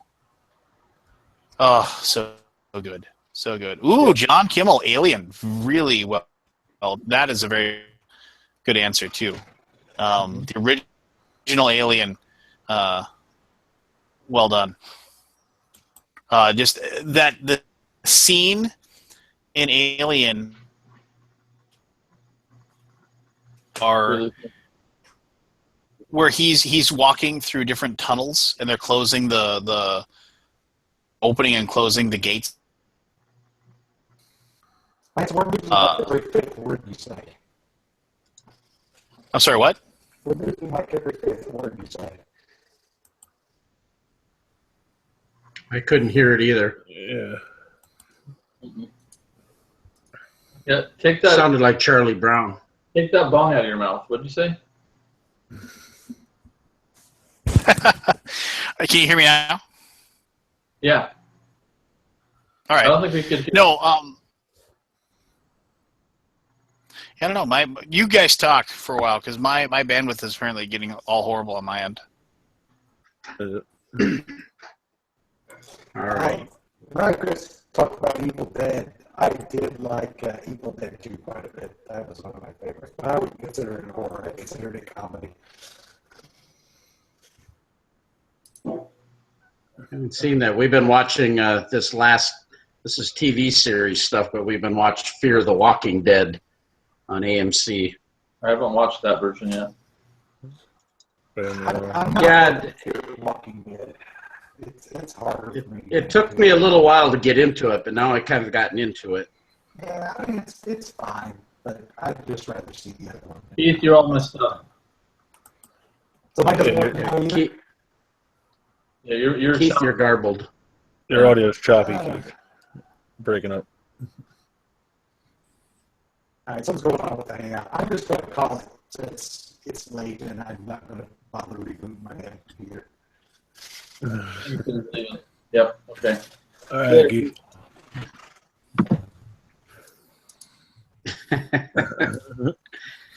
Oh boy. Yeah, my son has watched a lot of The Walking Dead, but I haven't actually watched the Walking Dead part. But I like The Walking Dead. I didn't see the last season yet, but I do like The Walking Dead. he told me to go back and watch it from the start. Mm-hmm. Absolutely. I don't know how you I do have it. not watched. Go ahead. No, go ahead. Well, let me know if my audio is all screwed up, but I have Fear of the Walking Dead. I did watch like the first couple seasons of Walking Dead, though. Yeah, I like the Fear the Walking Dead. After you got to watch through about 4 episodes before it starts clicking, though. That's why I didn't watch it. Everybody said the first few were so bad that I just didn't even bother. Yeah, they didn't do a very good job of character development right at the beginning, and they were kind of slow, and it got a lot better, though, as it went. Has anybody watched Luke Cage? My wife and I have watched like the first 3 episodes, and that feels like it's super, like it's just dragging right now. I'm about halfway through, and it does drag. It's not as good as the others, but I mean, it's not bad. It's just a little slow. Yeah. Well, I'm okay with it being slow if they're kind of building towards something, but I'm just like, ugh. Let's talk about it next week. I'm up to like episode 9, I think. But, Yeah, I wasn't going to give any spoilers. Yeah. Why don't we just wait till everybody's seen it all? What was that movie? I think it was called The Forbidden Planet. Oh, what was that? God, it was so bad it was good. Yeah. I can't get into the Luke Cage one. I don't know what the deal is, and I want to like it. I do. I really want to like it. I'm not feeling it right now. Which is weird for me, because usually I can force myself to like something even if it isn't good. It's it's okay. Like, I think I'd put it below Jessica. What was her name? Jessica Jones? Jessica Jones, yeah. I think in my order, it'd be below her, and she was below Daredevil and all that. Yeah, that would be at the bottom. I think the villains are kind of weak, and like Dave was saying, they are a little slow. It's not my favorite, but I don't want to spoil or jade anybody on it because of my opinion, though. I don't think it's. I think some of our reactions were a little let down because everything else has been so good. So we're probably a little harder on it than we would be normally, but it's not action-packed as part of the thing, too. Yeah, it's not as much. Well, in some of the later episodes, it does get more action-packed, but it's not like Daredevil or them where you had an action scene every couple scenes, Yeah. Yeah. Daredevil's still the best one, I think, so far. Yeah, me too. But the first season of Daredevil was good, but the second season of Daredevil just seemed kind of, I don't know, it seemed off. I did like the first one better. As cool as it was to see the Punisher, it felt like, I don't know, that didn't feel like the Punisher to me. Forbidden World, that was the movie I was thinking of. Oh my god, that was bad. It was so good. 1982. I'm trying to think of the. I can never think of these movies. Damn it. This was there was a marshal out in space, and they landed on some remote planet with some giant mutant creature or whatever. And I remember that it was kind of like the first time you ever saw tentacle porn. I just remember as a kid, I was like 12 years old, and the tentacle, the mutant killed one of the scientists by sticking his tentacle straight up in between her legs, and it came off the back of her head or whatever. And that image just always stuck with me my whole life as a kid. Tell me more. Just freaky. That seems a little screwed up. Yeah, it was pretty rough. But I mean, it's one of those movies that's so bad you end up liking it. You know what I'm saying? Yeah. You have to watch it like once every 10 years. I'm gonna send it to Kevin. Yeah, it kind of makes me think of those kids shows like that too. When you're a kid, remember Chitty Chitty Bang Bang, and you had that guy with the hat and the hook that was chasing kids around. Man, that freaked me out. That guy. Yeah, and he was freaky. And yeah, what was the guy? What was the movie that was about the kid? The Gate. That movie was freaky too when I was a kid. Mm-hmm. It was a little bit older, but I mean, yeah, it was the like child catcher. Yeah. Yep. With the long nose, Kabuki Kid saying that. That's right. Space Pirates. I was thinking of Ice Pirates. Remember Ice Pirates was Robert Urich? I think that's who was in it. Yep, that would be yeah. I remember going to the Ice Pirates in the movie theater. Mm-hmm. I think that was or Eric the Viking. Eric the Viking. Are you eating ice cream there, David? I'm eating ice cream. Good grief! I'm doing the the Keith Collins thing right now. Doing low carb, low calorie. Thanks a lot. I usually am, but I think I'm so stressed out right now. I'm burning through all of it anyway.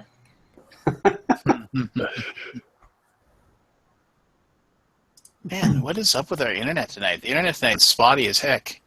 Yeah. It's just a bad night for connectivity. I keep checking my router, and we're not really doing anything. My wife's watching TV upstairs, but usually that doesn't matter at all. Yeah, you probably get 20, 40 meg, I bet, huh? Well, yeah, no, I pay a fair chunk of money to have a fairly good connection, and it's really, really spotty tonight. I don't know what the deal is. It's aggravating. Yeah. Booms from like a year ago were really, really bad at times. Who's stealing Rado's Alaboom shtick? Yeah, I didn't catch a word you said there, David. Somebody just said one of us is stealing Rotto's Alaboom shtick. What's Rotto's Alaboom stick? I don't know. Ooh, I love the old Punisher movie with Lundgren. That movie is horrible. Not as bad as He-Man, though. Thomas Jane did a good job. Yeah, I like him. That Punisher movie was kind of a train wreck in places, but it was still pretty good. Yeah. I didn't like the guy after that. The one that was on Rome. What the hell was his name? Yeah, I can't remember his name either. But yeah, that wasn't a good movie either. No. Yeah, I don't know. The Punisher, they haven't. You'd think that with they could do a really good Punisher, and I'm not really sold that Netflix is going to do a good Punisher either, because they just won't be as brutal as they should be with Punisher. Which is fine. You can't really make it truly R, I don't think. I mean, people will get turned off to that, but. Yeah, I don't know. Comics and stuff, Punisher is just supposed to be absolutely brutal, and with no, just absolutely no compassion. You could do that in a TV show. I thought they did a fairly good job. I did like the scene in the second of Punisher and Kingpin kind of go at it a little bit. I thought that was a good scene.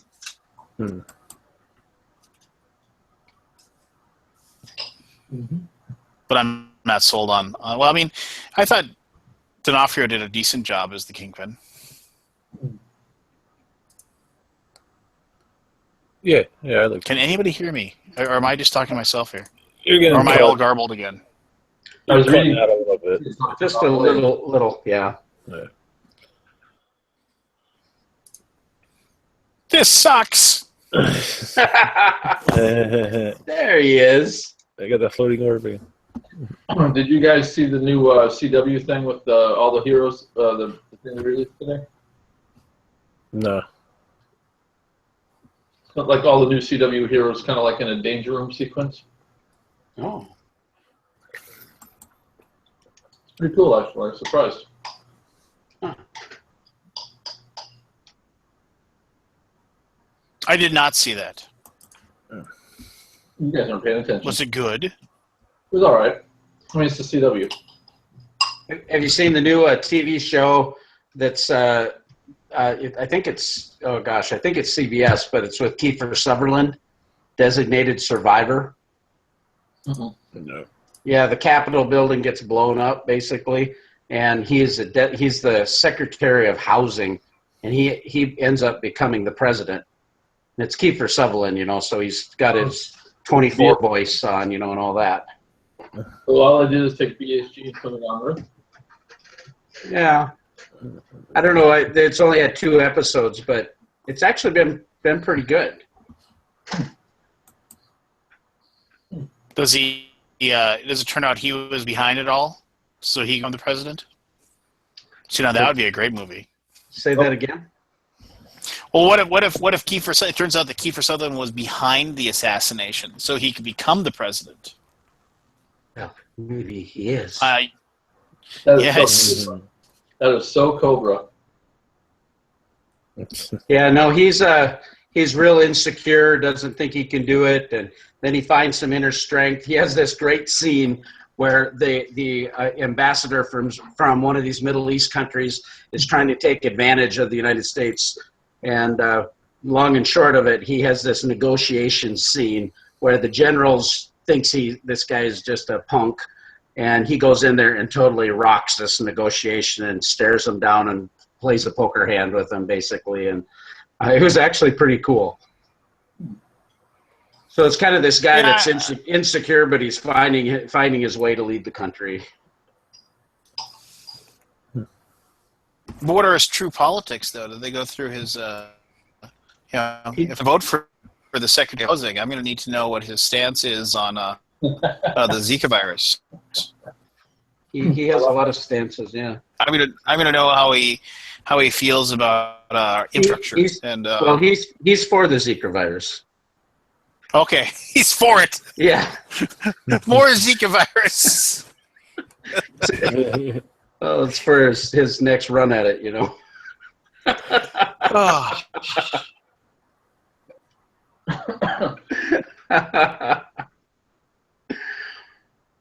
For tonight's episode, we are all over the place, and with the internet issues as well, it's been trouble.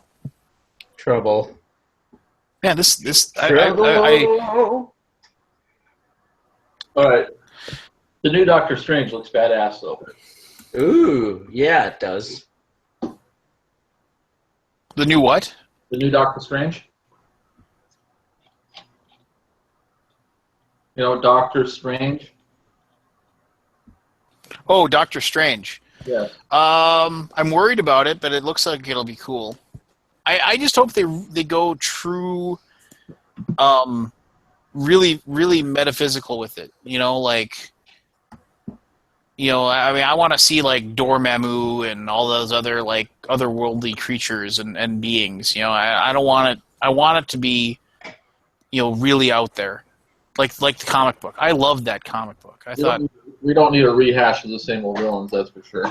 Yeah, I mean, Doctor Strange is supposed to fight against like those true, like, beings of, ultimate power. That's what he's supposed to fight against, and that's what I liked about him. And so I don't want to see him, fighting a Hydra. Just that does nothing for me. Yeah. Well, I mean, it's his origin story, so I have a feeling that we'll see Dormammu in that one. Well, and like Mephisto and Nightmare and Did he fight Damien Hellstorm before he became a good guy? I can't remember. I'm trying to remember like all of his like really big enemies. I mean, he was one of the founders of the Defenders, wasn't he? I'm almost positive that he was. He was, I think, yes. Why is Dave Doggy in there talking about me in a superiority complex? What the hell is he doing? Oh, Doctor Strange. Sorry. I just asked him about a deluded hippie on drugs that has a superiority complex. I'm like, huh? So who's got the guilty conscience? Yeah, jeez. I got your number. That's funny. Yeah, let's see. Baron Mordo is one of his old enemies. I think if anything, I bet you what they're going to do is they're going to have that clash between him and whoever that other guy was that was jealous that he was becoming the Sorcerer Supreme. Well, that was Baron Mordo, which was because he was the other like person that the Ancient One was training, and so here he goes. Dr. Stephen Strange is a brilliant but egotistical doctor who only cares about wealth from his career. However, a car accident shatters the bones in his hands. The damage effectively ends his ability to conduct surgery since his hands now tremble uncontrollably. Too proud to take on a teaching job, Strange desperately searches for a way to restore his hands. After he exhausts his funds, he becomes a derelict, depressed and still searching. Strange, while walking near the docks, overhears two sailors talking about a hermit called the Ancient One in the Himalayas who can cure any ailment. Strange uses the last of his funds to travel to the Himalayas to seek out the aged mystic. The Ancient One refuses to help Strange because of his selfishness, but senses a good side that he attempts to bring to the surface. He fails, but Strange's goodness appears when he discovers the Ancient One's disciple Baron Mordo attempting to kill the old man. After a confrontation with Mordo leads him to being shackled with restraining spells, preventing him from either attacking Mordo or warning the Ancient One. Strange desperately and selflessly accepts the Ancient One's officer to become his apprentice to have some hope of helping the old man. The Ancient One, pleased at Strange's profound change of heart, accepts the Westerner and promptly frees him from the spells while explaining he was aware of Mordo's treachery all along. And then blah, blah, blah. Him and Mordo hate each other. Blah, blah, blah. And then eventually he goes back to the Greenwich Village to, and with his personal servant Wong. That's what I call him. Strange is a practicing magician who draws his powers from mystical entities such as Agamotto, Sidorak, Icon, Oshter, Ragador, and Watum. Yeah, good for him. Baron Mordo, the guy who always wore green and looked like he had an owl on his chest. Conor McGregor? Oh, sorry. But you guys I've seen pictures of the enemy. Now that you think about it, it must be Baron Mordo. Like the guy that he's like fighting, like they you know how people take the secret pictures of like the sets and stuff like that. Makes sense. You should write a movie. You should write a movie, Lance. About what? Well, you know, it was funny because it was just a few nights ago. My wife and I are laying in bed. I've got my Tell me iPad. more. Yeah. Oh, yeah, it's coming. And so that's what she said. Go on. No. So we're watching. I'm scrolling through my iPad, and up comes this story from Sir Lance of Meister. Oh, let's stop here. We're done. That's fine. Well, I read the whole thing, and she goes, "Is that all?" Well, I've been reading for 10 minutes, but I'm using voices. Oh, okay. And, yeah, and then she goes, "That's awesome." She goes, "I would listen to that, or I'd read that book." You know what I'm talking about, right? You're the Illuminati sitting in the room, Yes. manipulating. Yeah, it was awesome. That was a crazy, awesome story. Got to go check out Lance's Facebook page and read that thing. It's hilarious. Yeah, I had a moment of inspiration. That's, you know, I used to write a lot, but I don't have time to now. We should do Nobody a has time. skit. We could all do a part. We could all read it. If you hadn't seen it, basically this is I have a crackpot theory that basically the shadow government basically put. Oh, yes, I read that. Okay. Yeah, well, they just basically they had to come up with a way for us to swallow 8 years of Hillary Clinton, so they just put a buffoon up against her, and so everybody's just like, oh my God, he can't be the president. We'll anybody but her, and so there you go. Yeah, but it was way better than that. That was a bad overview. That is learn how to sell your movie here because this is awesome. I'm playing Rusty and Bitch Face guy. I'm going to be that dark voice in the corner. The dark voice. He's going to sound something like this, you know. You know, when did I ever refuse an accommodation? You know. I just watched The Godfather the other day. Man, that opening scene when It's he's the best. If you had come to me in kindness, this thing that you ask of me would already be done, and these men would have paid for what they have done. But you don't. You come to me on my daughter's wedding.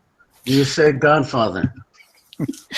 You don't. You know what he goes through all those things. You don't respect me. You don't all those things. Oh man, yeah, that is such a great scene.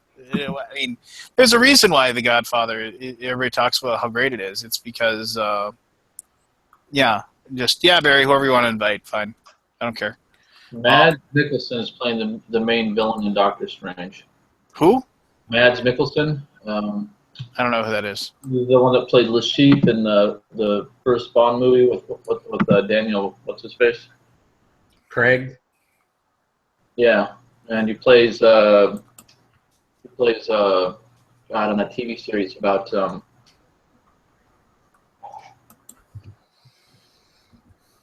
of what the hell is it? No, Silence of the Lambs. That killer. That's What was that? Anthony Hopkins. Yeah, what was that? Hannibal. Yeah, thank you. Cardboard Congregation. He plays Hannibal in the TV series. So. Oh, that guy. Yeah. Yeah. Hey, look at this pile that just joined in. I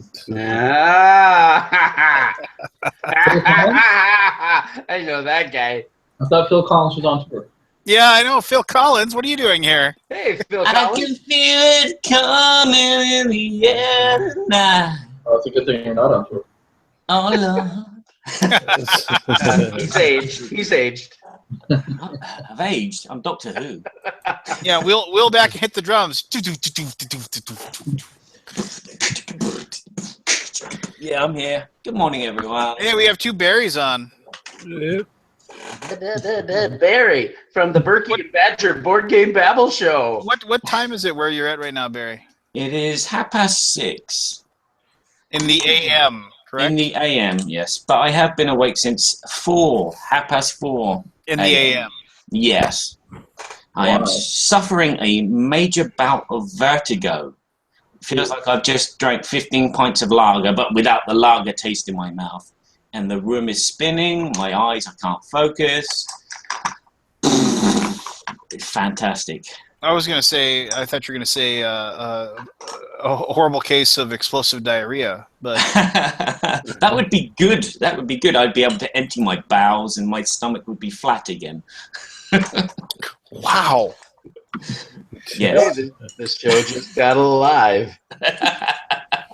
How you been, Barry? I haven't talked to you. Well, we've exchanged a couple of emails recently, but I haven't seen you since with you in the show. Yeah. What's new? What's new? Conan is new. Have you got your copy? I got notification that it's being sent. So it'll be here eventually. Did you get yours? Yeah, I got mine last week. Is it as amazing as I thought it would be? It looks amazing. Grab a couple of the best minis and come back and show them off, please, if you don't mind. No problems. The Conan miniatures game. It feels like a million years ago since I did that video. That one did take a while for them to get all the miniatures pressed and everything. You like that one? Well, I only had the one scenario, which kind of stunk, but it was a fun scenario. So, it was a very enjoyable miniatures game as far as that was concerned. I mean, it was crafted very well. I mean, the minis on the game were so over the top, amazing looking, though. I mean, it was just, it's one of those things where I wouldn't trust my hack skills at painting to do a good enough job on them. So it's weird. It's like I can't bring myself to paint like the miniatures for Talisman. I just can't bring myself to do that because I just know I'll screw them up. And then you have. I saw your painting. Those are great. Yeah, but I'll screw them up. I know I will. That's cool, man. Yeah, Okay. that's You need to back that up a bit, Barry. Back it up just a little bit so it focuses it a little bit more. on the green screen. Yeah, is that good? That's better. Yeah. Okay. Yeah, they look cool. It's tough for those cameras to focus in. Are those like a hard resin, so they'll break if you drop them, or are they got some give to them? Snap. Yeah. They're pretty tough. Be careful with that, Barry. I'm bending the arm and it doesn't seem to be moving. Yeah, it's pretty hard. I mean, like Bones plastic is really malleable, and there's but the resin is you can't. Resin is very brittle. Like the Kingdom Death Monster minis. Like everybody talks about how brittle they are. But there's a halfway point between the two. That you see the Kingdom of Death Monster is going to have a Kickstarter for the reprint. I guess that'll be basically the people basically demanded that he do it again because everybody wants those miniatures and everything.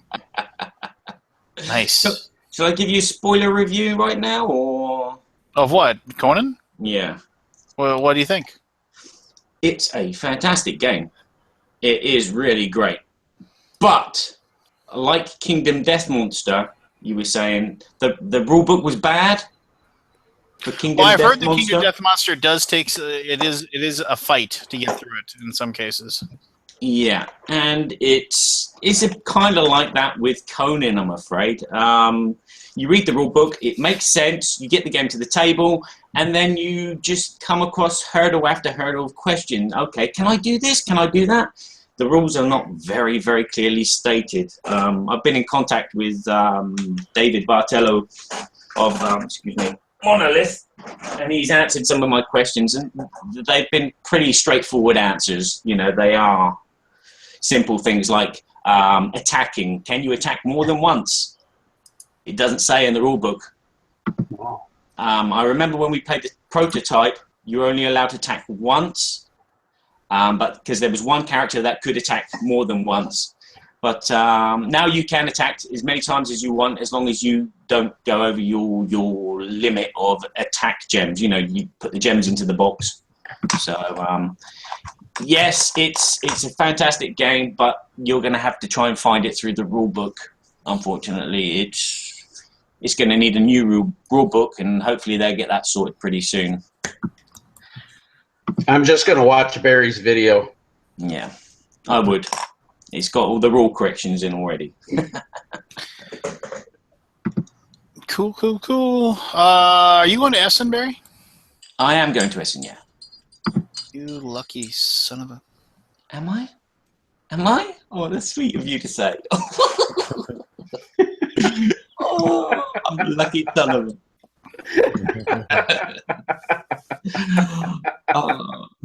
Who's got beards here? Berkey's got a beard.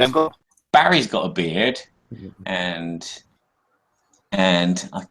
Yeah, David's got a little beard going. all right. See, what's this thing with board game players and board game reviewers with beards?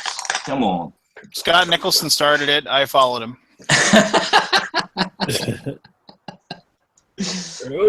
For me, I go hunting in December, so I started in October. I just refuse to get all hipster about it. Yeah. Me too. Yeah. Keeps you warm. Keeps you warm in those cold winter days when you're going hunting out in the forest. I don't know, man. It's just it's easier than shaving. You know, people always ask, "Well, how do you grow a beard?" Well, you put the razor away, and let what happens happen.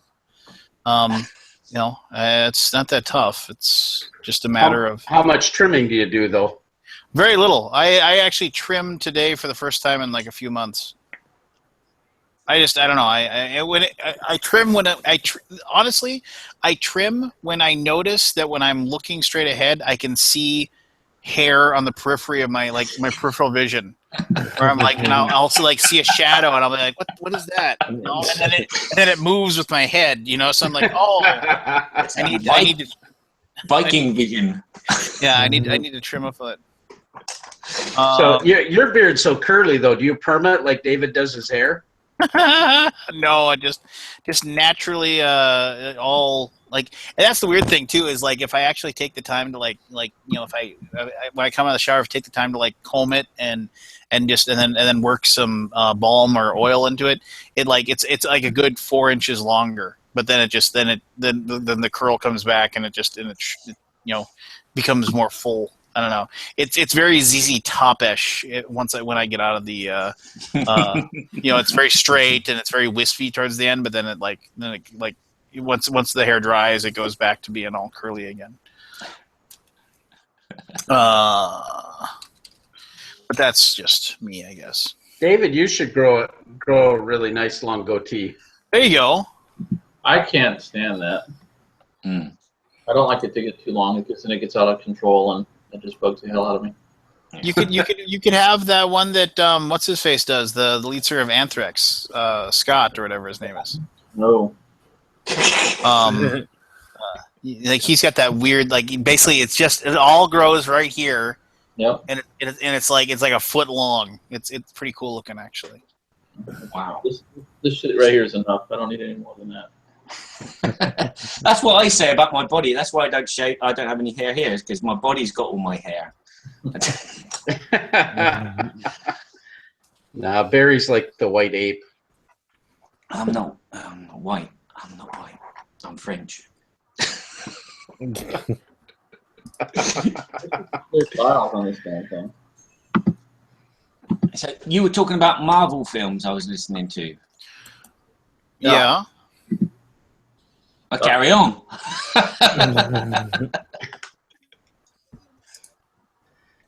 It's about expired. Oh, it's expired, is it? Yeah, we need new material. You need new material. Well, okay then. What things are you looking out for at Essen if you were to go? What was the one thing? God, you're not. See, now you're gonna make me think. Well, do you guys remember what I was telling Aldi the other day or last time we talked? What was the one thing that I was interested in? I don't know. Check games. No. Talk amongst yourselves. Okay. I'll think about it. I have two games that I'd really be interested in Essen, and one is the Alexander Pfister game, Great Western Trail by Stockholm Games. Yeah, I was looking at that one myself. You know, that's interesting to me, but it's like I'm so in the weird world where I'm like, it's no big deal if it, like, I don't have to have it. You know, it's one of those weird things where it's like, I know it'll come out here eventually too, so it's not like a necessary thing where it's like, yeah, you got to get me I got to have a copy now kind of thing. You know what I mean? I don't know. Yeah, I'm not really jonesing for it like I have to have it now. I'm fine to get it at BGG or when it comes out in December or whatever, but that Alexander Pfister, man, he's just been coming up with some great games. Mombasa is fantastic, and I mean, you put Stronghold behind it, and then you put that theme. I'm really excited about it. How does Dice City have another expansion? That game is just a pile. I don't understand. Yeah, I thought so too. So That was. I mean, Barry and I played that at BGGCon, and like we were both like, what did we get through? Like we got through like 2 rounds, 3 rounds. Yeah, something like that. And we were just like, and then it wasn't just us being jerks either. It was like the other two people that I really respect that are from Minnesota, and I was like, and I know I've said this before, and I apologize for keeping on about it, but I mean, I flat out said, like, does anybody else think that this is just horrible?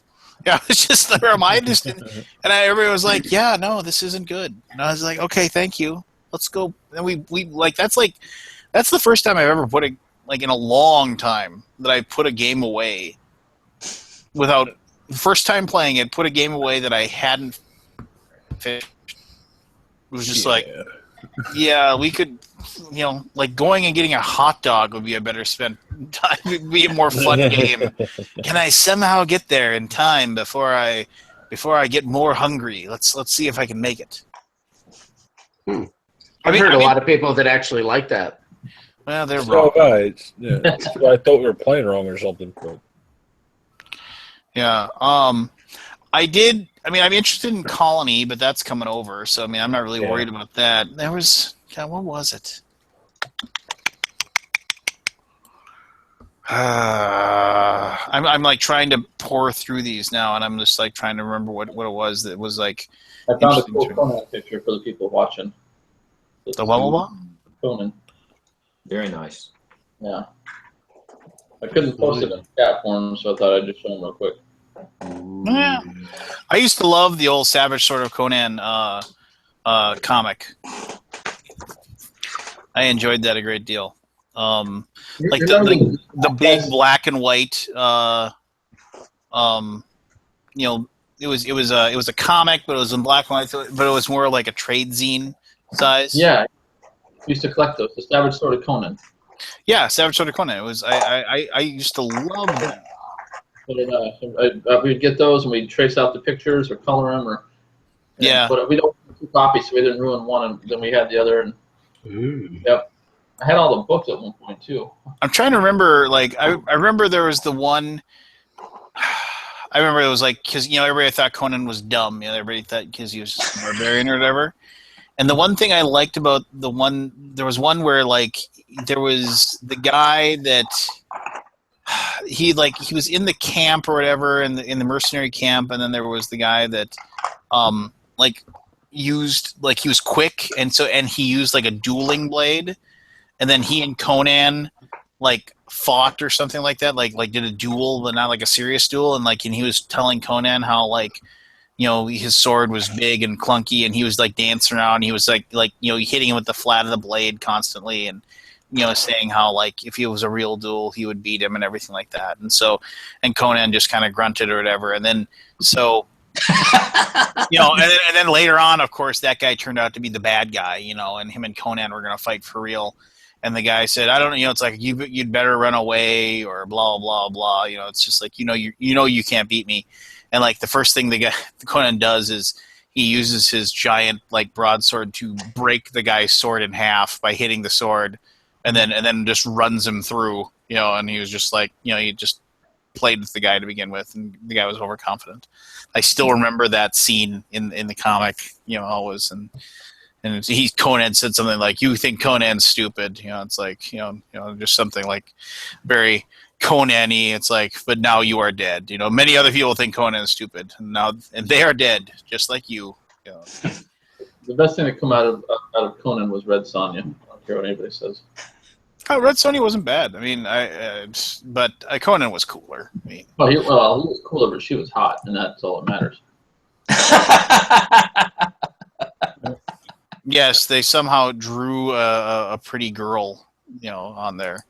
Not just a pretty girl. Pretty girl's red hair. That could sword. Yeah. Which reminds me of a classic old joke, which isn't truly dirty, but it isn't truly clean either.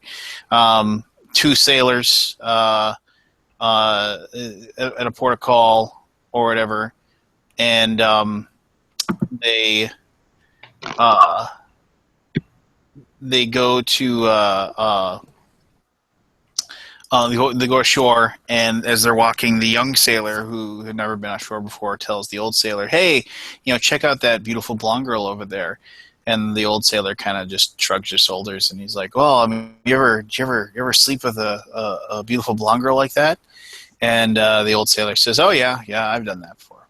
Nudge, nudge, wink, wink.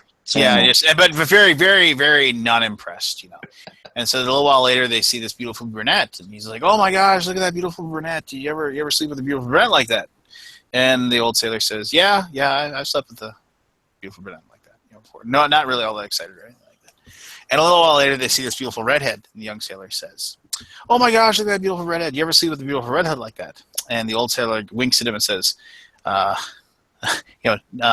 a wink."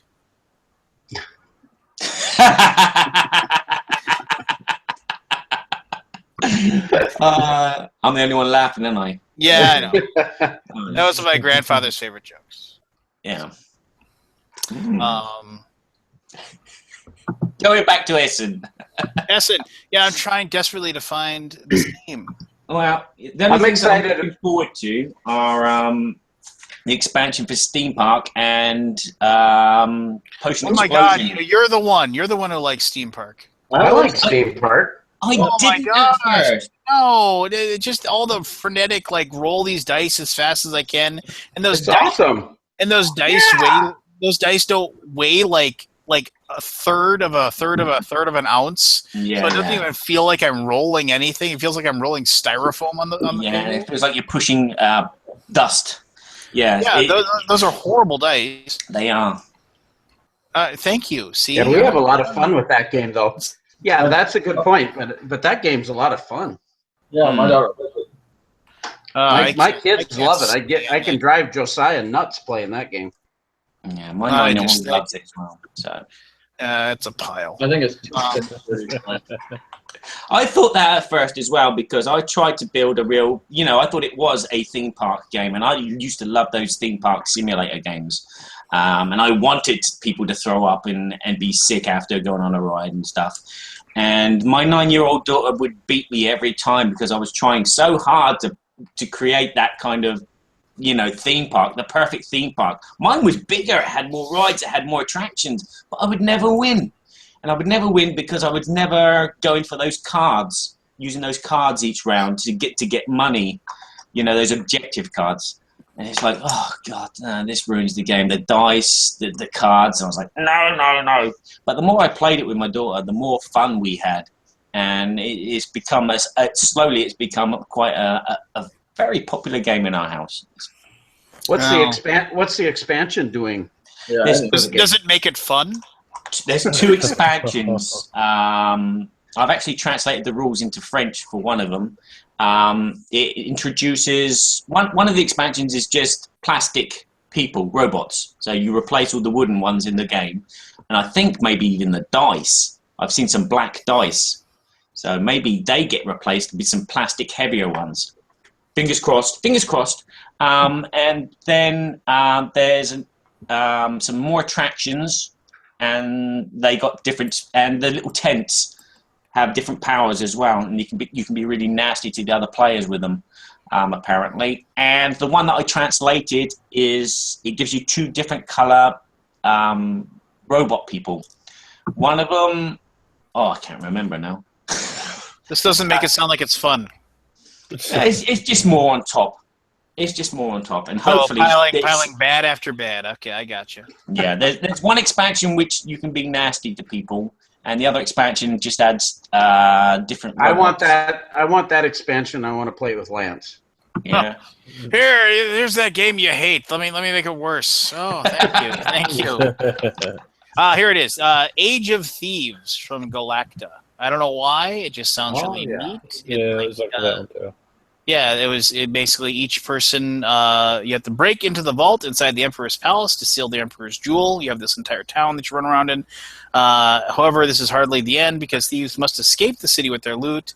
And there's all these city guards and captains or whatever that try to stop you. And after a certain amount of time, if you haven't escaped, you basically are caught and thrown into the dungeons, never to be seen again. So, yeah, it looks. I know nothing about it. The rules are posted, and I took a look at those. It looks interesting, but yeah, that's like the one game that I'm interested in. It's of course like from some weird company, Galacta, which it'll never get brought over to the United States. I guess I could pay Fun Again some stupid amount of money for it, but hopefully, well, it's one of those things where hopefully like it would be that they would have they would have a copy of it at PGGCon so I could play it, right, and then decide whether or not I liked it. But then, of course, okay, I play it, I like it, and how do I get a copy? Oh, well, you got to pay $700 shipping to get it off this guy's out of this guy's kitchen in Italy, and then we can. Yeah, but it's the same for us over here in Europe. To get the games which come out in the States is a nightmare. But here's the deal with that, and I understand what you're saying. But last time I checked, we ruled the world, so that's where we're. So. Oh, you're a Tears for Fears fan, aren't you? Yeah. No, I mean I understand that. I mean I really shouldn't complain. I mean like if you live in Brazil, anything being shipped there costs like $100 just to have it sent, and then they steal it from you anyway before it gets to you. It's like the most corrupt postal service of all time, I guess. It's like anything sent has like a 50% chance of being opened and stolen by somebody that handles it at some point. They just no, I mean I read about it. They say the postal service in Brazil is just rampant with corruption. And just and like entire postal stations are basically organized corruption where they open up all the packages and just see if there's anything inside worth stealing. In Russia. Yeah. And it's just and just there's nothing you can do about it, just so that's why was it Looney Labs game? What is it called? Oh damn, I've ruined the joke now. That's why Munchkin is so popular in Brazil, because it's the only game that gets imported in. People open up and go, "No," I go, "Oh, psych! I'm having that." But no, Munchkin, you can have that. There you go. Oh, yay! Yeah, but I mean, if the few times that I've ever had to send anything to Brazil, they just say, a lot of times they'll have addresses in nearby countries where they have friends, and then they have everything sent there, and then they just of any importance, and then once every 3 months they drive to go see their friend in their car, and they take all the stuff they had sent there and drive it back. Crazy. Which is just crazy. So okay, so do you guys remember the game Kingsport Festival? So not very good. I liked it better in Kingsburg. I think Kingsburg is great, and with the expansion, it's with the expansion, yeah. But Kingsburg's still solid. Kingsport, I just never really felt like I was doing anything of any importance when I played Kingsport. I mean, it was a great idea, but never really got formed. It just never really seemed interesting. But Kingsport Festival, the card game, who asked for this? Who thought this was needed? Here's a game that went over mediocre at best. But yes, let's take some time and make. That's why. Yeah, but I could say the same about Pandemic, the dice game. Why? You have a great game already. No, they don't. Why bother doing a? Yeah, I agree with you. Defenders of the Realm is better, but why? Why do people make these spin-offs of the same game in a different form? Arkham Horror and was it Elder Sign? Well, part of it might be you might have to create so many properties within a certain time. I don't know how these guys are working out their contracts, but I know what we do with music or movies. We have to create so many properties within a certain amount of time to keep that license. So I don't know if that's part of it or not, but I think the other part of it is people are just lazy, and it's easy to create another Pandemic or another Cthulhu of some kind. Mm-hmm. So, I mean, did we really need a Shadows over Camelot, the card game? No. There's, it could be any of those reasons, I would imagine. I agree. I'm looking at this list for Essen, the releases, and I don't think I see one thing on there that interests me. Yeah, I was very underimpressed myself. Yeah. Well, might I say that the Oracle of Delphi, which was coming. So why are you unimpressed? Sorry.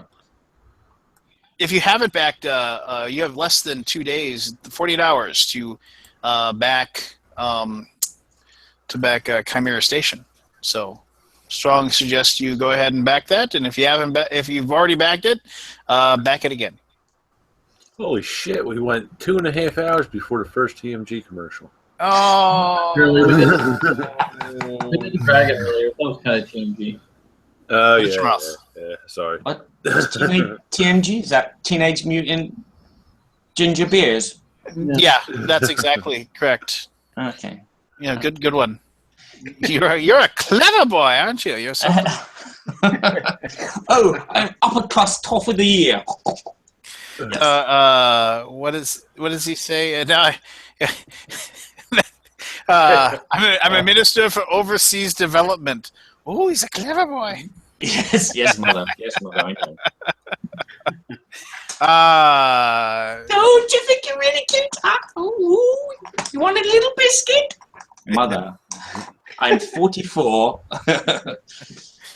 Yes. And her friend blows up. Yes. Great. You and I are the only person to know this skit. Once again. Yes. Mrs. Niggerbaiter explode. Oh, Mrs. Niggerbaiter exploded. Mother, things explode every day. She was my best friend. Dear me. Everyone's going to sleep. No, Nations the Dice game was not cool, Lord Javi. That was not a very good game at all. So saith me.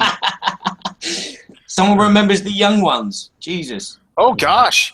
Okay. This actually happened. Okay, we were just talking about. This is one of my favorite weird happenstance stories. That how does this? But in the millions of possible coincidences. Coincidences are just going to happen, right? Mm-hmm. So, going in high school, my friend and I are going to a student congress trip. Student congress was like a thing you went, and basically kids went and they pretended to be members of Congress and gave speeches and things like that. And so it's being held in Bismarck, North Dakota. And so we're driving there, and my friend his name's David, he's telling me about the young ones, and he's talking about this show and how hilarious it is. And I was like, really? And he's like, yeah, this show is amazing. And he's talking about how there's British humor, and he's talking about these four guys living in a house or whatever, and these crazy adventures they go on and all these things. And I was like, this sounds crazy. This sounds really neat. And he's like, yeah, it's really awesome.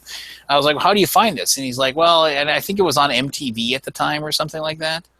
And so that's where he was watching it. And he's like, yeah, you should really check it out. And I was like, yeah, that sounds like a great show. I really wish I could watch it, blah, blah, blah. We get to Bismarck, North Dakota. The school checks into the hotel. We go to our first day of student congress. We do our thing. We go back to the hotel. And then the next morning, you get up in the morning, you go and do student congress, and then you do the thing, and then you find out who wins. So at this particular hotel, we were just talking about VCRs. One of the things you could do is you could rent movies. Remember this at hotels? Like if you wanted to watch a movie, you could rent a movie from the place, and then like you could also rent a VCR and bring the VCR up, plug it into your TV, and watch it. So me and my buddy David and somebody else in the room cobbled together the $9 or whatever that we needed to do this.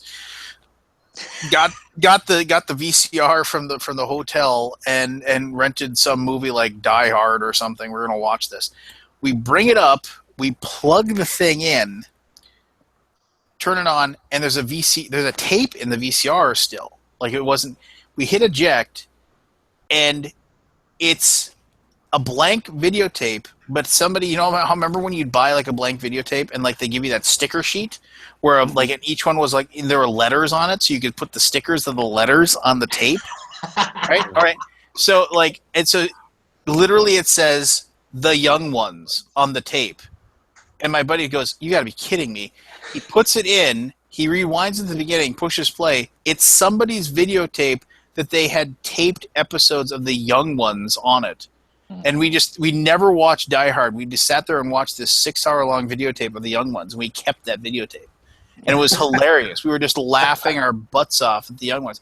And we're like, how is this even possible? What are the chances that we were talking about this? We just weird coincidences, man. Yeah. That brings back memories of when Young Ones started to air here in Britain. Well, I'm not in Britain. I'm in France. But it was on at 9 o'clock at night, and that was past my bedtime. You know, I had to go to bed at 8. I had a curfew, even though I was like 15. But I remember my mum used to tape it for me, and then I'd wake up in the morning really early, get up at 6 o'clock, run downstairs, put the cassette on, and watch it with the headphones on. Oh, so funny that show. I just, oh man! And then, are they always called Rick Prick? Yeah, it's Prick. Yeah, it's Rick actually.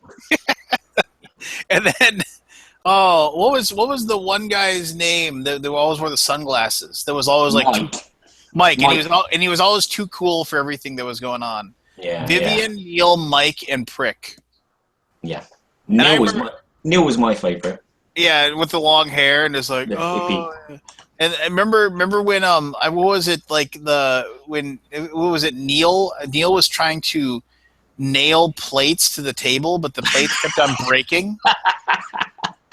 And then like you see in the background, Mike is sitting there and he's carefully nailing, and he manages to nail the ceramic plates to the table.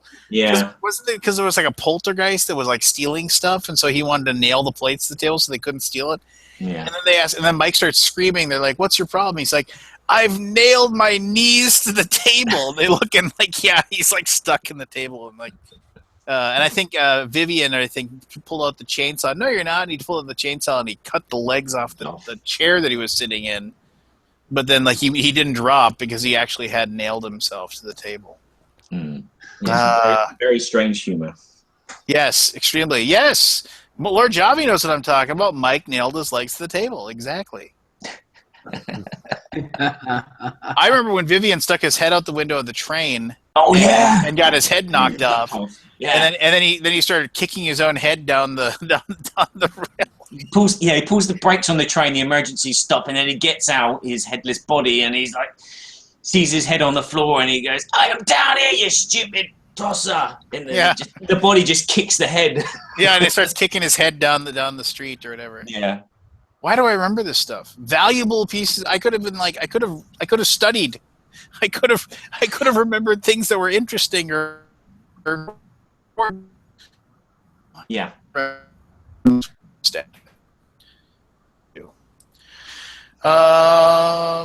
Do we really need a reprint of Diamant? No, I played it. No, I mean, just like Yeah, here's Aiello is going to do reprint of Diamant because apparently people. Didn't that become ink and gold? Yes. Yeah, and then just It's exactly the same as Ink and Gold. It's just got this really cartoony, friendly art. The cards are clearer. You know, the go, should I continue or should I leave? They're a lot more clear and not easy to understand. You don't get them mixed up. You got treasure chests instead of tents. They're quite nice, again, but the thing is, one of them that we actually made was made incorrectly, and so it keeps falling apart. It looks very nice. It's a nice small box. It's smaller. It's slightly bigger than the Ink and Gold box. It's a nice square box. It's yellow art. It's got that nice kind of cartoony Scooby-Doo feel to it. But it's basically the same game as Ink and Gold. So that's what I want. I want a Scooby-Doo game that doesn't. Have you got Arkham Horror and replace the characters from Arkham Horror with Scooby-Doo characters? I've seen those on the stats for them and stuff like that. They also have Scooby-Doo characters from Betrayal of House on the Hill, but that game sucks. Yeah. So Yeah, I bought the little miniatures. I see Berend Eisenstein just keeps coming out with Peloponnese expansions because We need another Gloom. What? So we need another Gloom. Yeah. Is Ortus Regni still a thing? Yes. To him. Yes. Yeah. I still can't believe that ever got made. It's a good game. No, it isn't.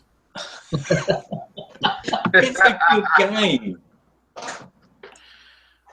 I remember when, like, what was it, Gen Con 3 or 4 years ago, where like everything was Ortus Regni everywhere, and it was like they had like spent all this money to like promote this game, and then nobody owns it. I don't know anybody that owns that game. I do. You know someone.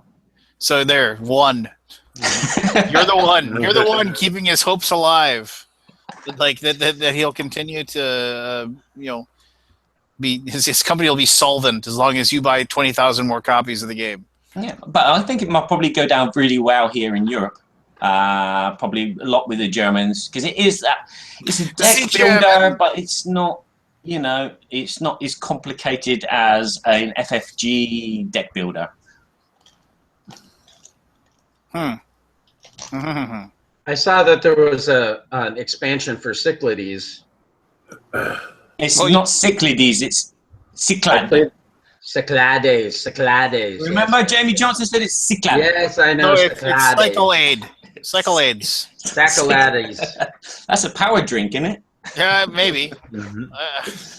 But Cyclade, it comes out. They'll just keep pumping those out forever, though. So I love that game.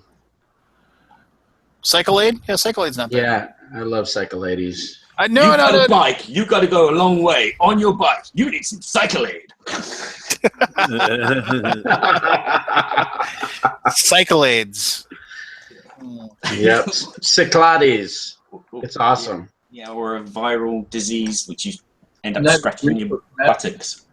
Do you suffer from Cyclades? Maybe you need some Cyclades cream. Stop that irritable butt itch. I can say butt, can't I? How's the vertigo?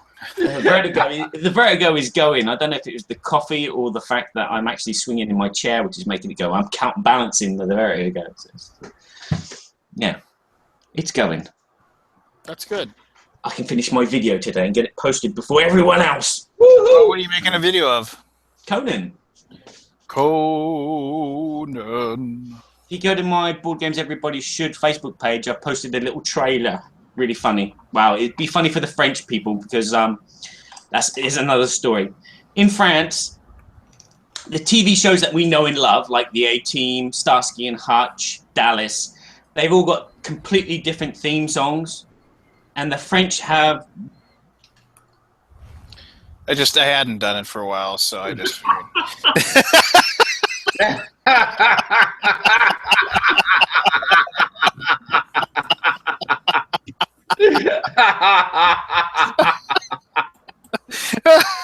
I was enjoying the story. Yeah, mute that. Does he know he has to unmute himself, or is he just going to sit there?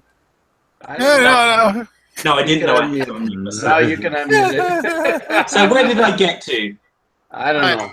Dallas. French story. Yeah, the French, they change all the theme tunes to all our favourite programs, and they put songs on with words, and I've completely forgotten the relevance of this conversation now.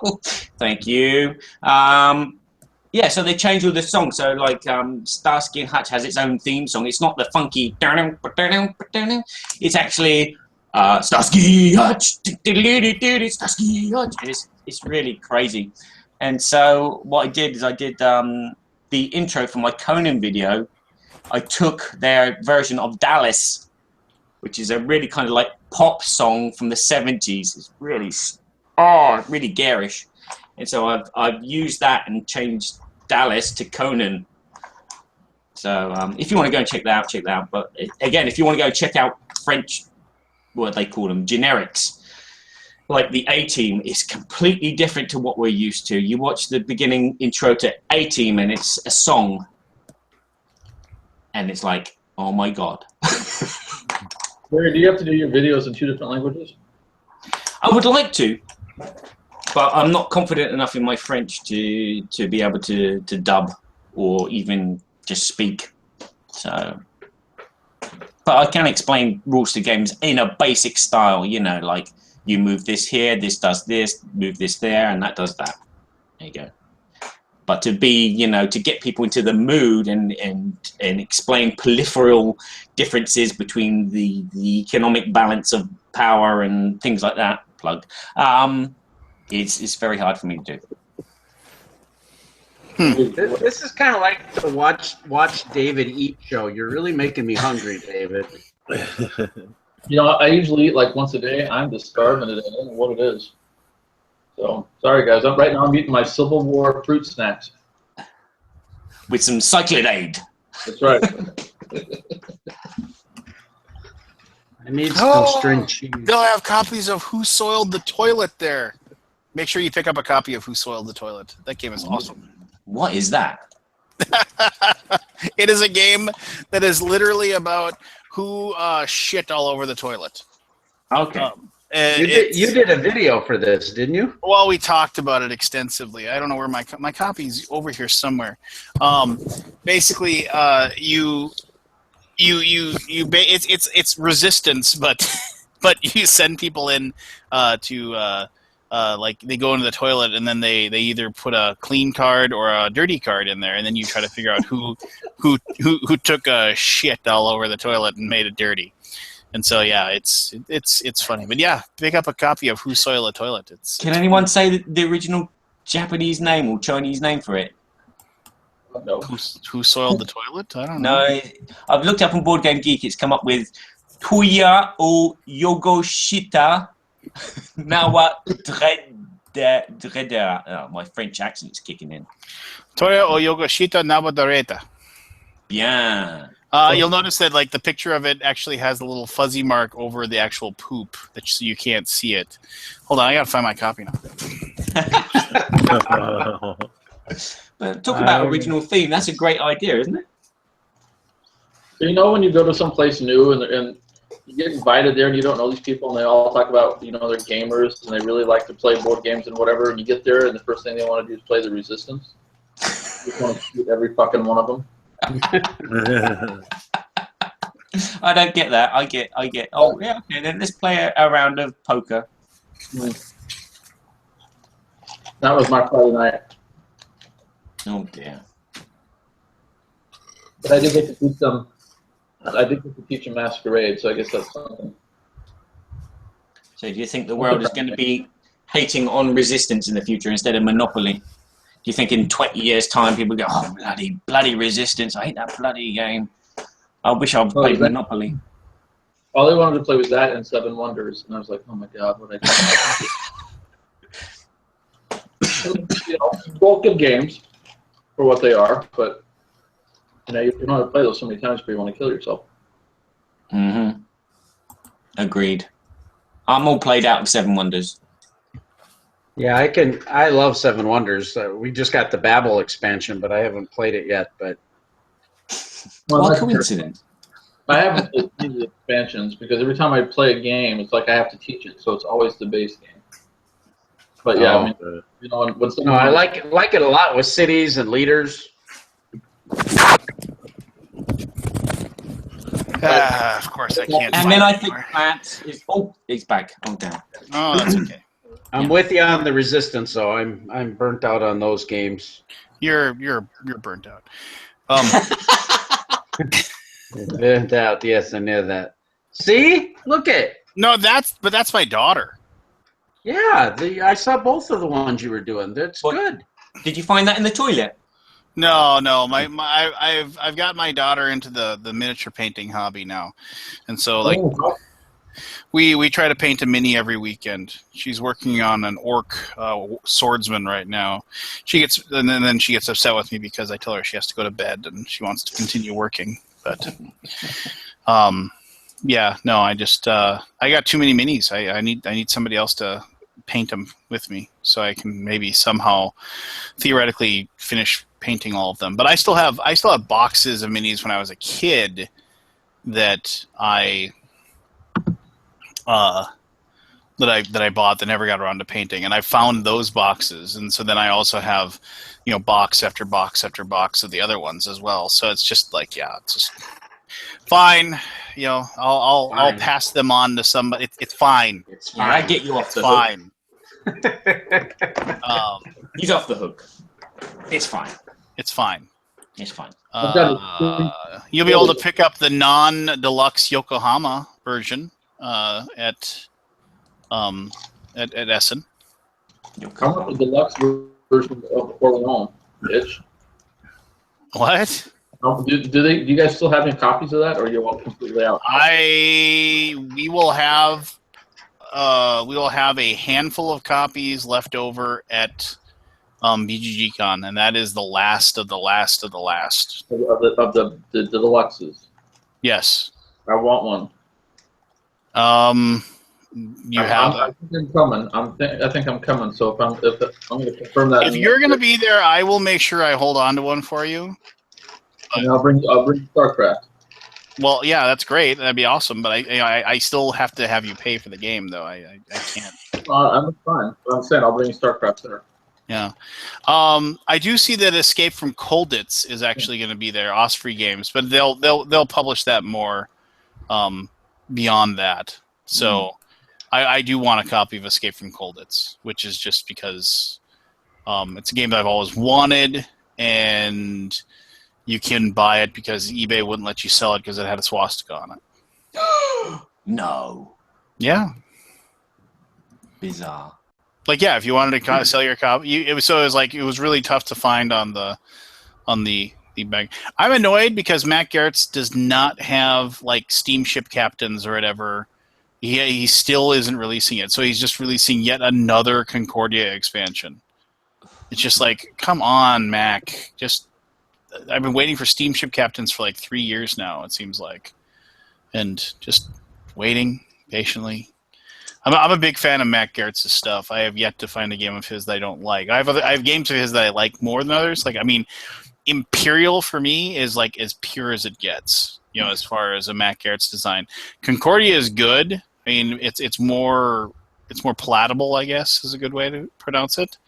But yeah, man, I think Imperial is just one of it's such a heavy, straightforward, no luck Euro that nobody ever wants to play. I think it's because I don't know. I think they don't grasp that like the fighting isn't how you win in that game. It's because you have to invest in all the different countries and what have you and all those things. So anyway, that's my little spiel about.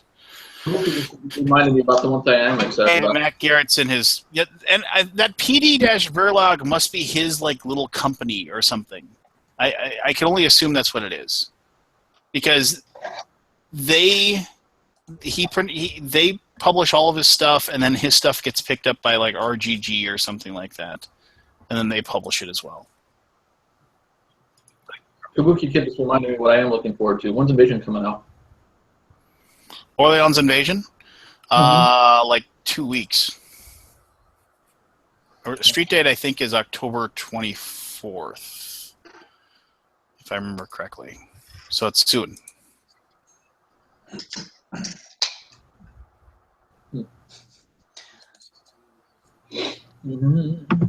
Silence is golden. Oh, that was the other thing, the War of the Ring thing that they showed the other day. Did you see that with the new books? Found the leather books. Yeah, for the anniversary edition that you can buy separately. Yeah. I like that. About $70 from Aries Games. Yeah. What game? It looked really good. War of the Ring. War of the Ring. Oh. Yeah, War of the Ring. I mean, that's the 4-player game. That's really 2-player. I just like those games. Yeah, it's a 4-player game. This is a 2-player game. No, it says 2 to 4 right there. No, this is a 2-player game. This isn't two people deciding, okay, I'll go this way, you go that way. It's just, just drives me crazy. Kabuki can come over and play that with me then. Papa Paolo, the pizza delivery game. I'm hungry now. Mm-hmm. I need some power cyclade. Why is the show Cyclade. I like Cyclades. Cyclades. Why isn't the show sponsored by a food sponsor, Lance? Why do we not have We need a food sponsor, everybody bite into their burrito at the same time here. There we go. Burrito. You can do this. sticks? Well, it's not jerky. You haven't got jerky. This is smoked string cheese. Smoked. Smoked. Very low carb. Smoked on the string cheese. Fire in the sky. Pants. What the hell? David's been making me hungry. All right, Barry, take your 10 minutes. Okay, bye. No. This is the Barry Reynolds 10. Barry, take your 10. Okay. Oh, Jesus Christ. I don't know. Come on, you can do it. Come on, you can win it for us. Days. All right, so since Lance got on the horror kick, what's your favorite horror game? The only game that actually it was tense enough to make me think that it didn't make me scared, but I mean it was very tense as far as you're plotting your movement and things like that. What's the alien game that you move on the map and then you don't know where the alien is and They were just playing the reprint of it. Yeah, what is the name of that? From Mountain. Osprey. Is it just aliens from outer space, or it's I think it's Alien Invaders. I'm not 100%. Alien Invaders from outer space or something like that? Yeah. Very intense game. Very. Muga? No. Because basically you don't know where the aliens are, and so you have to so when you're moving yourself. You could move into a spot where the aliens are, and you have to go by it's tough to explain. It's very it makes the decisions you make, and somebody in the peanut gallery will escape from the aliens in outer space. Kabuki Kid just said that. There you go. Yes. So that is the game where when you're playing it, you are just super sure that you got one of two different ways you can go, and you just feel certain that if you go the wrong one, the aliens are going to eat you. So it's you got to decide, and so it's tense. It's very, I wouldn't say scary, but it's definitely tense. I will say this as far as role playing games go. Way back in the day, when we played Call of Cthulhu, or when we played GURPS Horror and things like that, and we played it you're supposed to do, in a really kind of dark room, maybe just with candles, to be able to see what you're doing, that sort of thing to set the mood. That was able to actually kind of spook you out just a little bit. So there you go. I have to look at. It's not rated super high, but I'll definitely look. A lot of people aren't going to like it. I mean, they just aren't. It's just, but Escape from the Aliens Outer Space, my opinion, good stuff. Yeah, I don't think there is. Holy crap, Kingsburg second edition. What the hell is second edition? Includes 6 expansion modules. Probably just the base game with more expansions or something like that. Oh, it's 6 expansion modules, 5 that were included in the earlier expansion, plus a new one. And they said they'll make the new one available to first edition owners. All right, well then I have to pick up that. All right. Hey, everybody else tell them their scary game. It doesn't have to be scary. I just went in the horror genre. Okay, best horror game. You answer Barry's question. I mean, like the real Barry, not like the other Barry. Not the fake Barry. Not the fake Barry. It's going to be Branches of Fury of Dracula.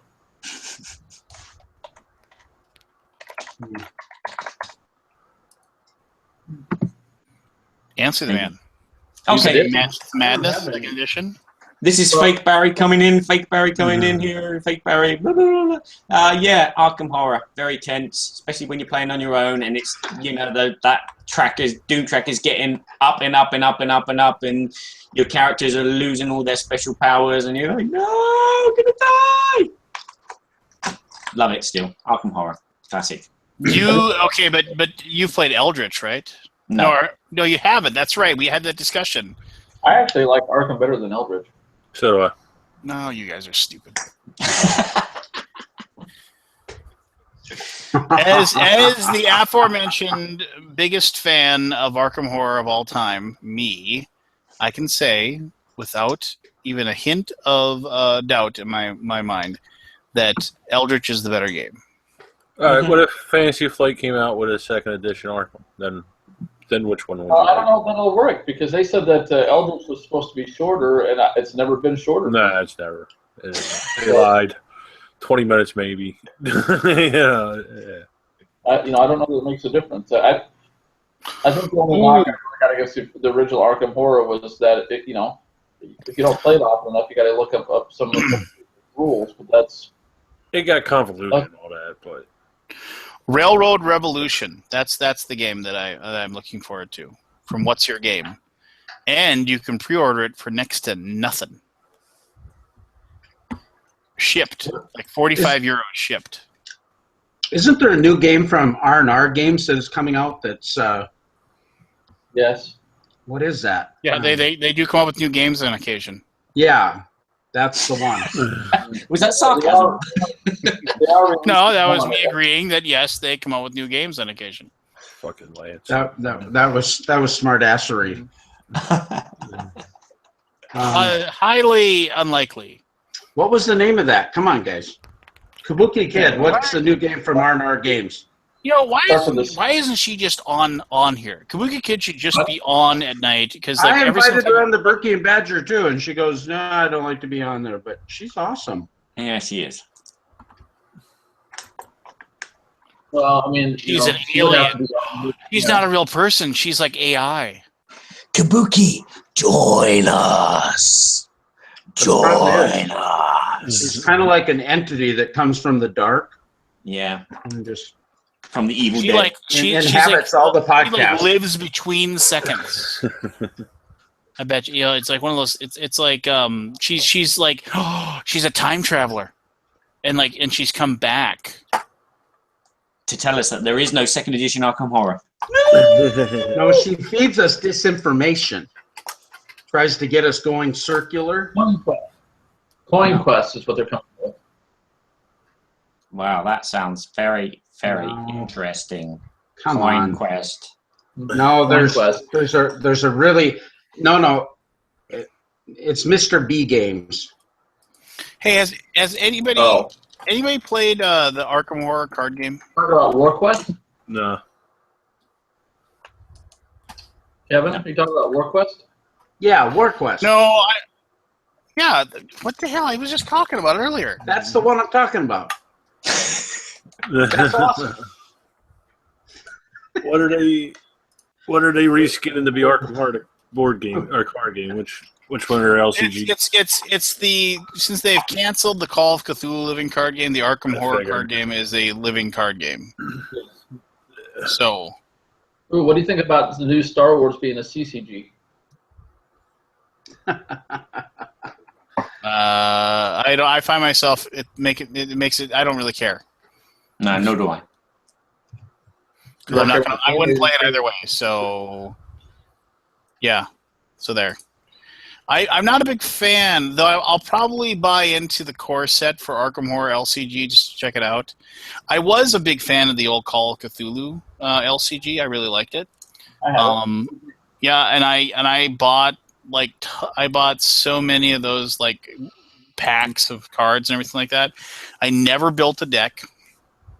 I basically would just like put all the everybody was like, oh, you got to combine these 7 cards and those 3 and those 5 cards and those 2, and I never built those up but I would just buy all these packs of cards just to kind of look at them and go, oh, that's kind of neat, that's neat, look at that, well, that's nice artwork.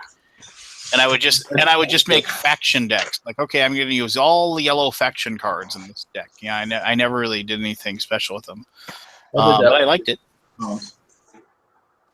Well, part of the problem is I couldn't find anybody around here to play this shit. Yeah. Well, the cure to that, right? Have better friends. Nashville, most of the gamers around here that I know are social gamers. I mean, there's a few of us that were hardcore and we've been playing, locally for a long time, but nowadays it's almost purely social games, it seems like. Could be a phase. Could be. Yeah, it probably could be a phase. Yeah, we all have phases. I mean, I have phases where I just want to play abstract games, and then I have phases where I do want to play social games. And then I have phases when I want to play something really, really heavy, kind of lots of complicated mechanisms and really strong on theme, going back to Arkham, things like that. So you change. You change with life. Would you consider XCOM a horror game? Not any more than Space Hulk. Sure, why not? Yeah. Nah. Monopoly is a horror game. Yeah, I guess. That scares me, Monopoly. I was just thinking of the soundtrack that goes along with it. But Oh, you want me to make a soundtrack for it? no, there already is one, but Oh, shoot. for XCOM. Space Oh, Hulk? yeah. Yeah. Pingo, pingo. Oh my god, shoot the penguin! Shoot the penguin! Ah, I lost! Did you play Hunt the Gathering from Victory Point Games? No. That had a great idea, but it had issues. Was that party game? Yeah. No. Yeah. It was basically like the people are sent to this mansion or whatever, this house on the hill, basically, because there's a monster living there. But then you go there, but one of the people that's playing the game is actually the monster. Yes. And so, like, when you get there, and the monster is randomly given, like different powers and abilities and what have you, and so like so you could be like a vampiric, werewolf or something. So you'll have different like resistances and weaknesses and what have you. But the problem is that it kind of relied on it had a problem like there can only be one winner because the only person that killed the monster wins. So it's like a semi-co-op, and semi-co-ops are always so tough to adjudicate as players because, and because the monster by himself, if they get outed, was just really easy. It was just too easy to kill, right. and so it kind of relied on the idea that everybody would fight with each other to be the one to kill the monster, so they could be the winner. But ultimately, like when you're playing at the weird game, it's like people didn't think that way. They were thinking, oh, we just got to kill the monster. It's like, well, my character wouldn't care. No, you have to care. That's like you have to be the one that wins. I mean, I don't know. It's one of those things where it had a great idea. It really did, but it just, as far as the implementation, it failed somewhere along the way. He said adjudicate. Yeah, fair enough. City of Horror. Could have been great. but that was the reprint of the zombie game, right? That was the Like one. the Mall of Horror. Yeah, Mall of Horror. Yeah. But yeah, City of Horror was not. Yeah, no, it wasn't. I have to agree with you on that one. Yeah, it was. And Mall of Horror was one of those games that like a lot of people thought was really good, but it was just really rare, and so not a lot of people had it. Like it was one of those things that was out of print. It was just kind of spoken in hushed tones about being like this really good, like horror-based game, but like not enough people. Like, and the few people that did have it, that were excited to have it, like really liked it. So then the people that didn't have it thought, oh, there must be a good game here. And then like City of Horror comes out, and it was just like, oh, well, maybe it wasn't that good to begin with. So, but nobody knew because you couldn't, get a hold of it or whatever. Lord Javi, yeah, the first level 7 game, the base game sucked ass, but Mega Protocol and the ones after that were much, much better. What about Van Helsing? Has anybody played Van Helsing? I have not. There's a game you haven't played? Well, Van Helsing, I mean, it's just there's tons of games I haven't played. There's I mean, like we've had that discussion before. Like, I mean, like as recently as like 6 or 7 years ago, I mean, you could literally like theoretically play all the big hot games that came out. Like there was probably like 50 games that everybody says these are the big games of the year, and you could theoretically play all 50 of those. Now there's no effing way anybody could do it. I mean, it's just there's too many. There's too many of them out there. It's not possible to review either. So just sit down and play a game and actually. Ooh.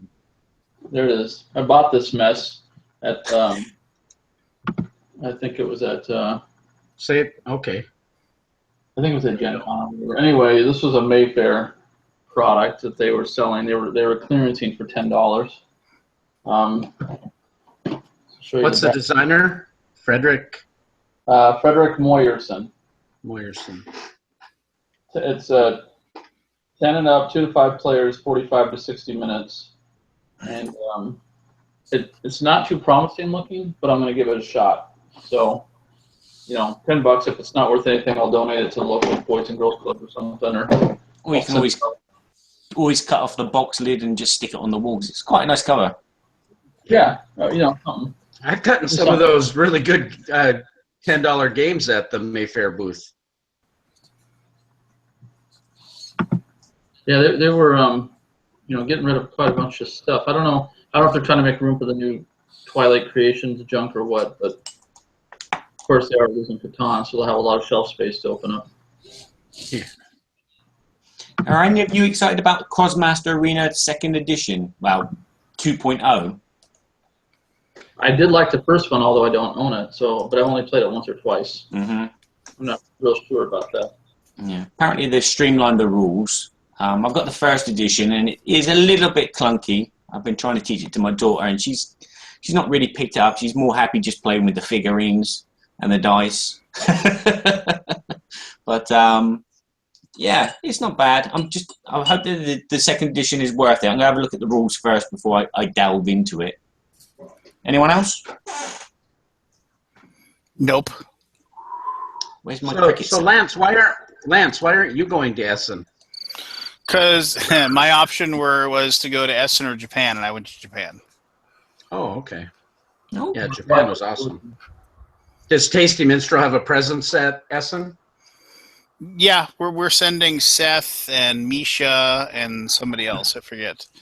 But yeah, we will have a presence at Essen.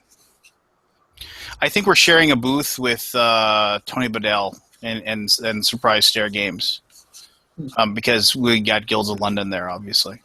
Oh, okay. Look out for that. I should write a list of things to look out for at Essen. Really should. If only I had a pen. And some Cyclade. Cyclades. And some Cyclades. Yep, get some of that. Yeah, that'll help you get the. Yes. Help you get the Kermit out of your Kemet. Nah, that's rubbish. Yeah. Hey, I have that expansion where you can play with Cyclades and Kemet. and Kemet back and forth. Mm. I didn't know about that. Yeah, you can use both the monsters on both sides. It's really cool. Don't you have to get that weird expansion though? What you just said. I think it's out of print. I have a copy of it somewhere. That was one of those weird ones that it's like I knew that like they were going to print like 500, and if you didn't get it, you wouldn't have it. So I grabbed it. And Yeah, I've got it. It's just a little box. It was $10. Yeah. Like 4 cards and 2 tiles or something. Yeah, and Yeah, it just next to lets you. nothing. It gives you the titles. Yeah. And it should have. I mean, basically, it's one of those things where it should have been, in weird like my,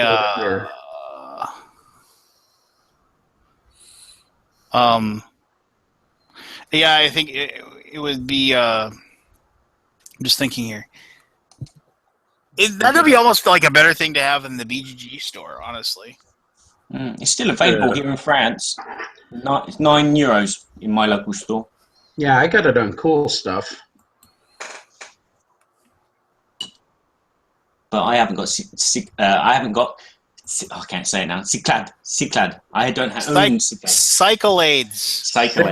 Cyclades. It is now known as Cyclades, and will only be known as Cyclades. Yeah. On the Alaboom, you can call whatever you want outside of it, but we will only recognize Cyclades. If only Michael Jackson was around and he would write a song about it to support Cyclades. Like, that would be good. We are the Cyclades.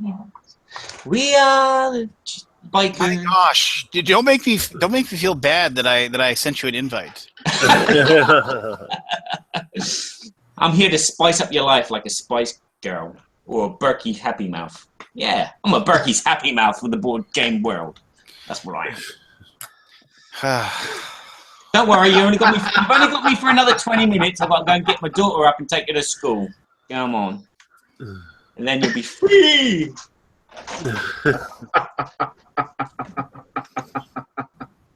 Come on, we need some laughter. We need some interesting conversation. We need to keep these 7 viewers watching. Ali, join us, Kabuki Kid. Join us. I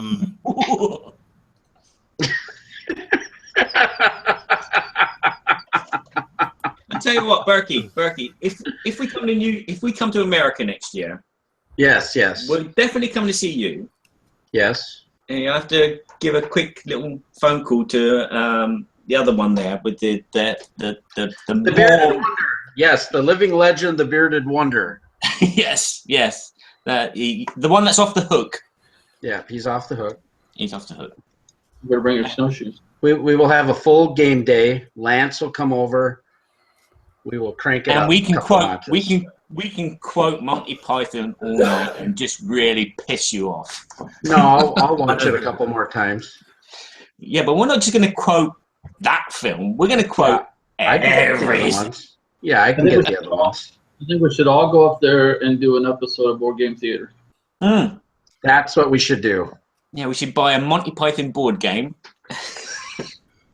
Or we can get a Holy Grail game from... No, I think we had to get a Star Trek game, and I think we could really do some great Klingons. At the moment, I look like the Doctor from, what is it? David, you already got the hair. All we got to do is give you some loads, you know? I don't, well, the mad scientist something. I'd be the voice of the Tribbles.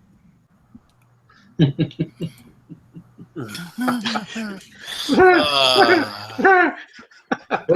is that bug in there? I gotta get a drink of water. I'll be right back. No worries. I'm getting out of here.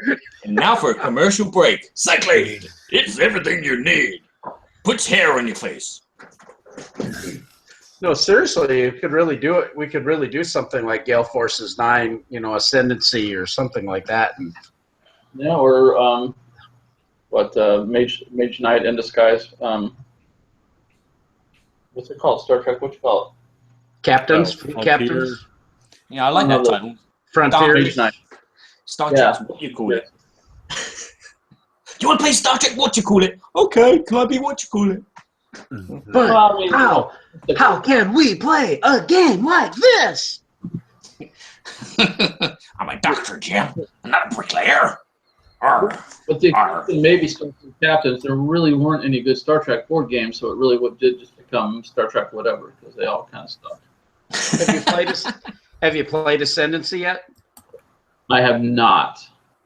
Yeah, I really like it. There's Romulans, Federation, and Klingons, but they got 2 new factions, Cardassian, and then they got the Ferengi. So we could get the Grand Negus. Quark, these tooth grubs are chilled to perfection. There you go. Deja vu. There you go. We're out of them here at Southern Hobby, so I have to wait till they come back in stock before I can get it.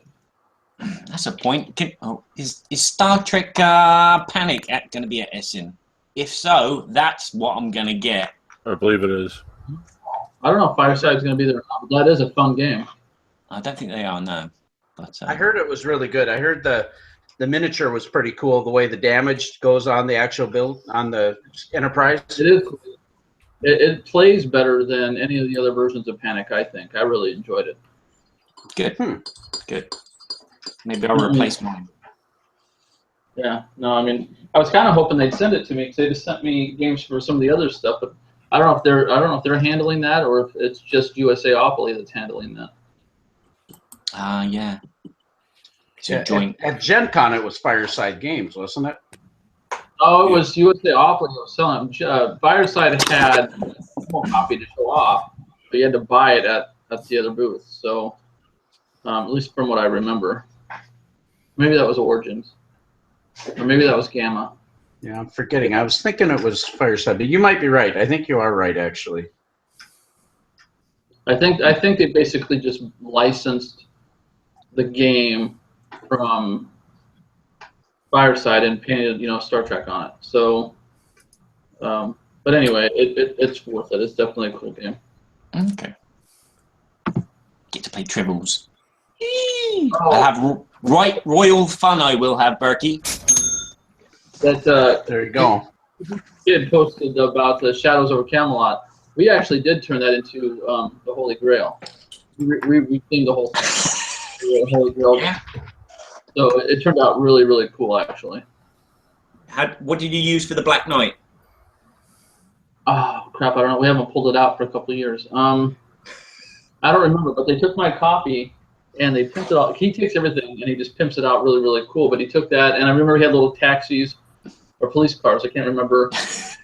But I mean, literally, he redid it. It looked just like the Holy Grail. It was awesome. Oh yeah, I'll have to see if I can get photos. Yeah, you send them to you. You could really cool. Get the Get Bit figure, the black one, and then rip off his arm, Right. and then he's like, "Arr."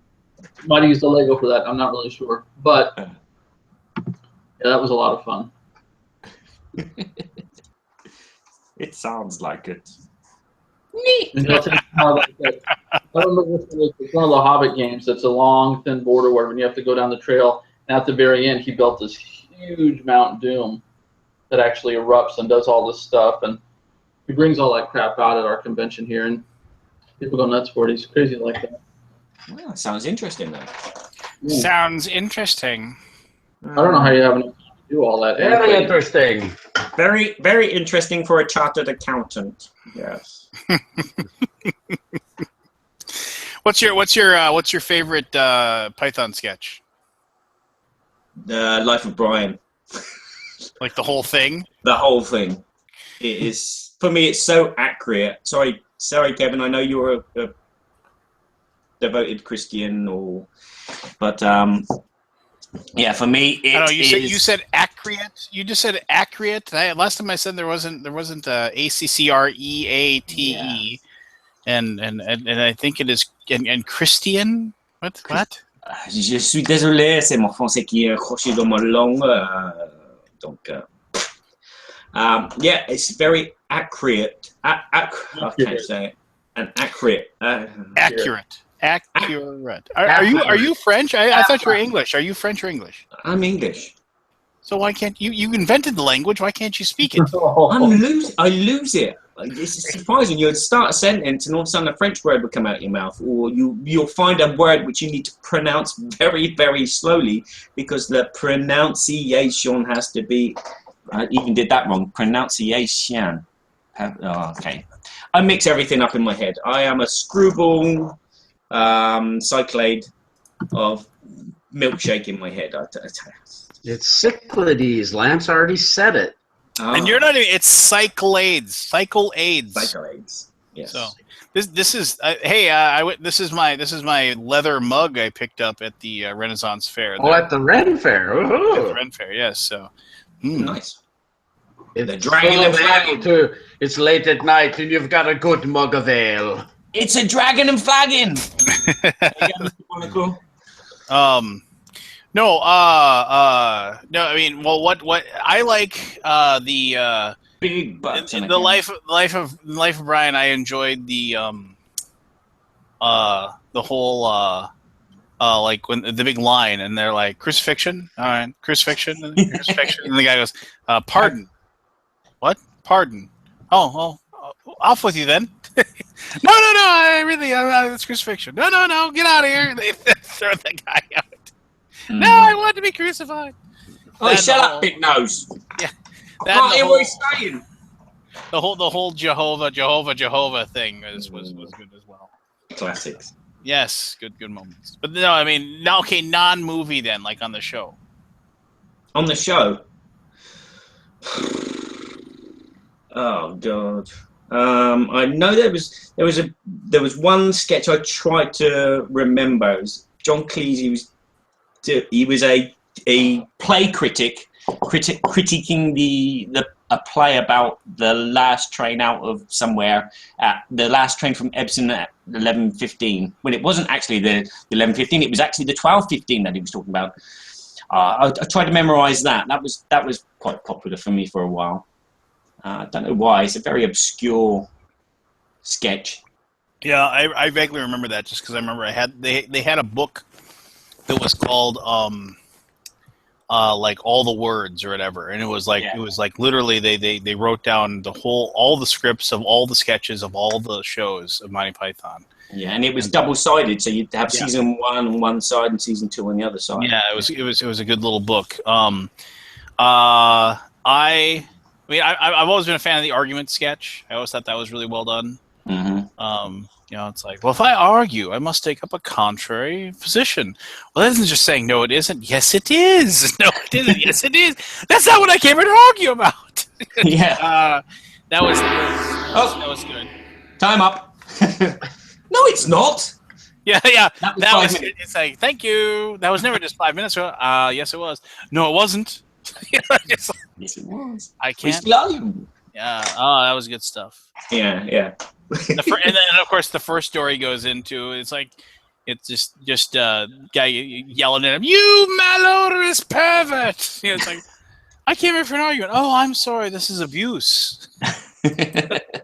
Yeah, it's really tough to pick. It's really tough to pick one. I mean, I used to like the Doug and Dinsdale case that they had, which was about 15 minutes long. And of course, you got to say the cheese shop sketch, the parrot sketch. Yeah, those are classics. What about? Anybody else can jump in if they got a Monty Python thing, but I mean, for me, the best Cleese that he ever did. I mean, other than little one-offs and he'd show up in movies and have a little bit or whatever. But for me, Faulty Towers was. I mean, it's just so good. I mean, and it's not just him. I mean, his wife on the show. I mean, how he's so incurably afraid of his wife, just so horribly afraid of his wife. And are you not afraid of yours? Well, of course I am. There you go. It's natural. But that's why we can relate. Yeah, no, and so, but just just like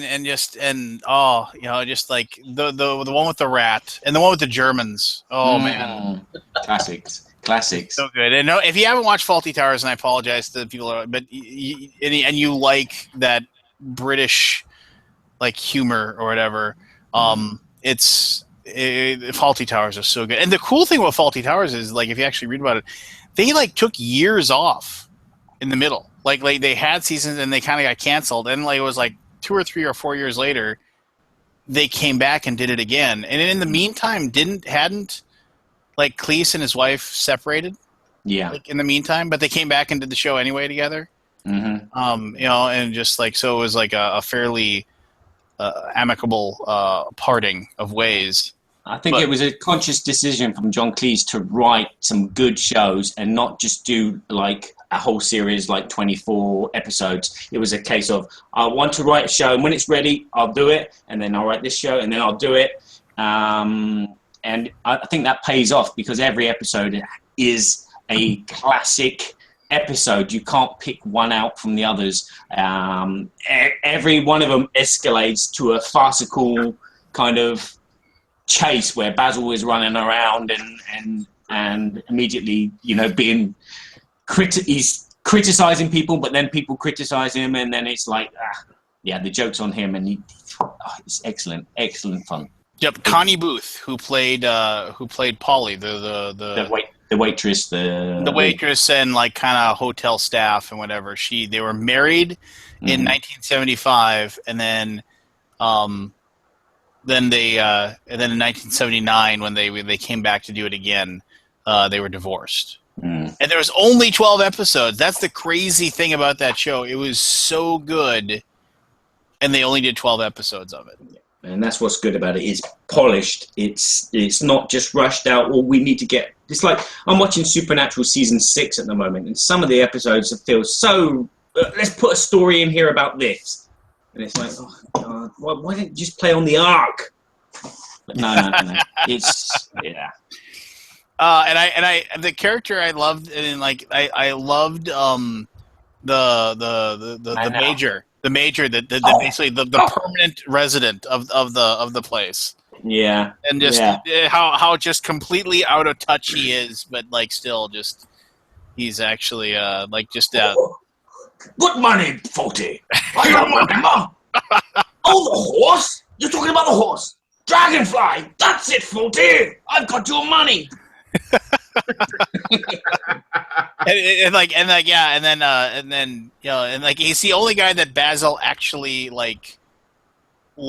You know, like you ever notice, like they never really argued or whatever. Yeah, they're on the same level. You know, he's not superior to him or inferior to him. Whereas all the other characters in the show, he's either superior to or inferior to. So yeah. I mean, Manuel, obviously, there's a big gap between Basil and Manuel. He's superior. Manuel's really down here. Manuel, there's too much butter on those trays. No. No, look, there's too much butter on those trays. No, see, it's not on those trays. C'est dos, tres. And then he would just hit him. He just haul off and just smack him. That was the best part. Oh man! Or how about when the guy dies in the room? Yeah. Oh my god, that is like probably my favorite episode. I just and like the hotel inspectors, and then so he turns around. Oh, okay. So I'm laughing. Did anyone understand what he just said there? He's like, well, so like he hears that these hotel inspectors are showing up, right? And so like he's like and he wants to make sure that like he gets a good grade, and so like, you know, it's a classic sitcom, like, oh, the restaurant critics coming, you know, that kind of thing. And so then he gets the impression that there's basically this one guy that's there is the hotel inspector. And so he just puts up with so much grief from this guy. Just like all these crazy amount of grief or whatever. And so at the very end, there's this wonderful moment when he realizes that this guy isn't the hotel inspector. And this guy, like, boom seller. Oh yeah, and at one point, like, the guy like actually like doesn't he like punch Faulty out or something like that? He gets like really upset with him and tells him that he's not going to pay for his room, and I won't expect a bill, and this, that, and the other thing.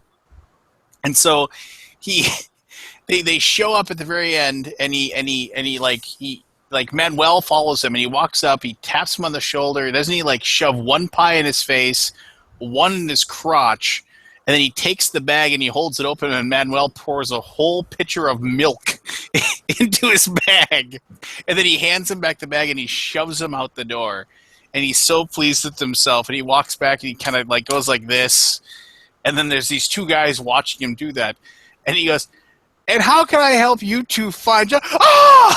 He screams because he realizes they're the hotel inspectors, and that's how the episode ends. It's just like literally like him screaming and realizing that he just totally screwed himself. But such a good show.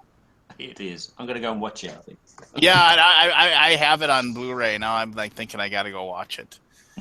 Fire, Miss You Footy! Fire! No, it's a fire alarm test. No, fire! Classic. You know, it's just those simple situations where it's like he thinks he knows better than everyone else, but he doesn't actually, and but you know, his character was based on a real person. He went and stayed in a bed and breakfast.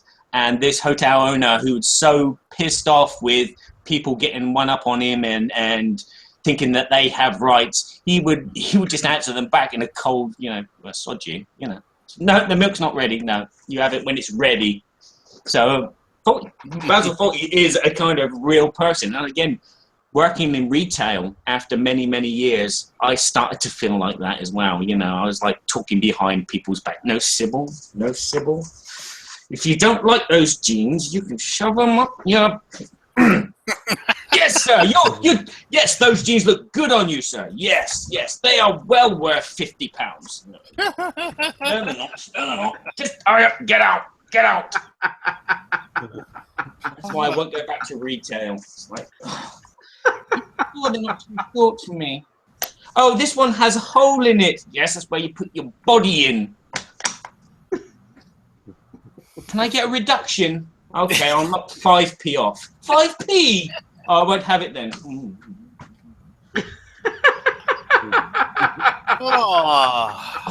That used to annoy me. I'd have customers come in the shop, and we'd have signs on the window saying no food and drink. But yeah, they'd come in with their bloody McDonald's and, can't you read? It's like, excuse me, sir, there's no eating in here. Oh, I didn't know, sorry. And they just carry on eating in front of you, and it's like, get the fudge out of here, will you?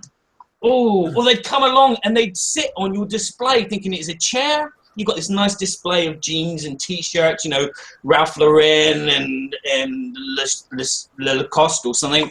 And they'd come in and they just sit on them because they're waiting for their partner in the changing room. It's like, excuse me, sir, there's a chair over there. Oh, what's wrong with sitting here? I'm like, it's a fucking display, I've just tidied it. No! Sorry. So, yeah, I can relate to Basil Fawlty. Yeah. Well, I mean, I can. Yeah. Cool. Did we touch on a theme there, or what? Yeah, you touched. Why didn't someone create a Basil Fawlty Towers board game where you're playing as Basil Fawlty, or you're playing as the guests, and you're trying to piss off Basil Fawlty? That would be an interesting game, wouldn't it? Kind of. Maybe hidden movement, or there you go. Board gun. Here goes my tongue again.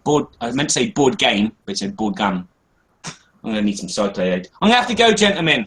I've got to go and get dressed and washed and take my daughter to school. Yeah, I gotta go too. Well, I think this is a good as well. Good as time as any. Good as well as time of. See, you've got it as well. You've got tongue troubles as well. You need some cyclade to keep your tongue. Cyclades. Get some cyclades. With a healthy dose of key meat on the side. It's off the hook, man. Buy it now. All right, Barry. Well, it's good. Thank you, Second Barry, for joining us. Yeah, fake Barry. Yeah, fake Barry. Fake shimp. We'll have to have the Barrys like fight to the death if they ever end up at the same convention together.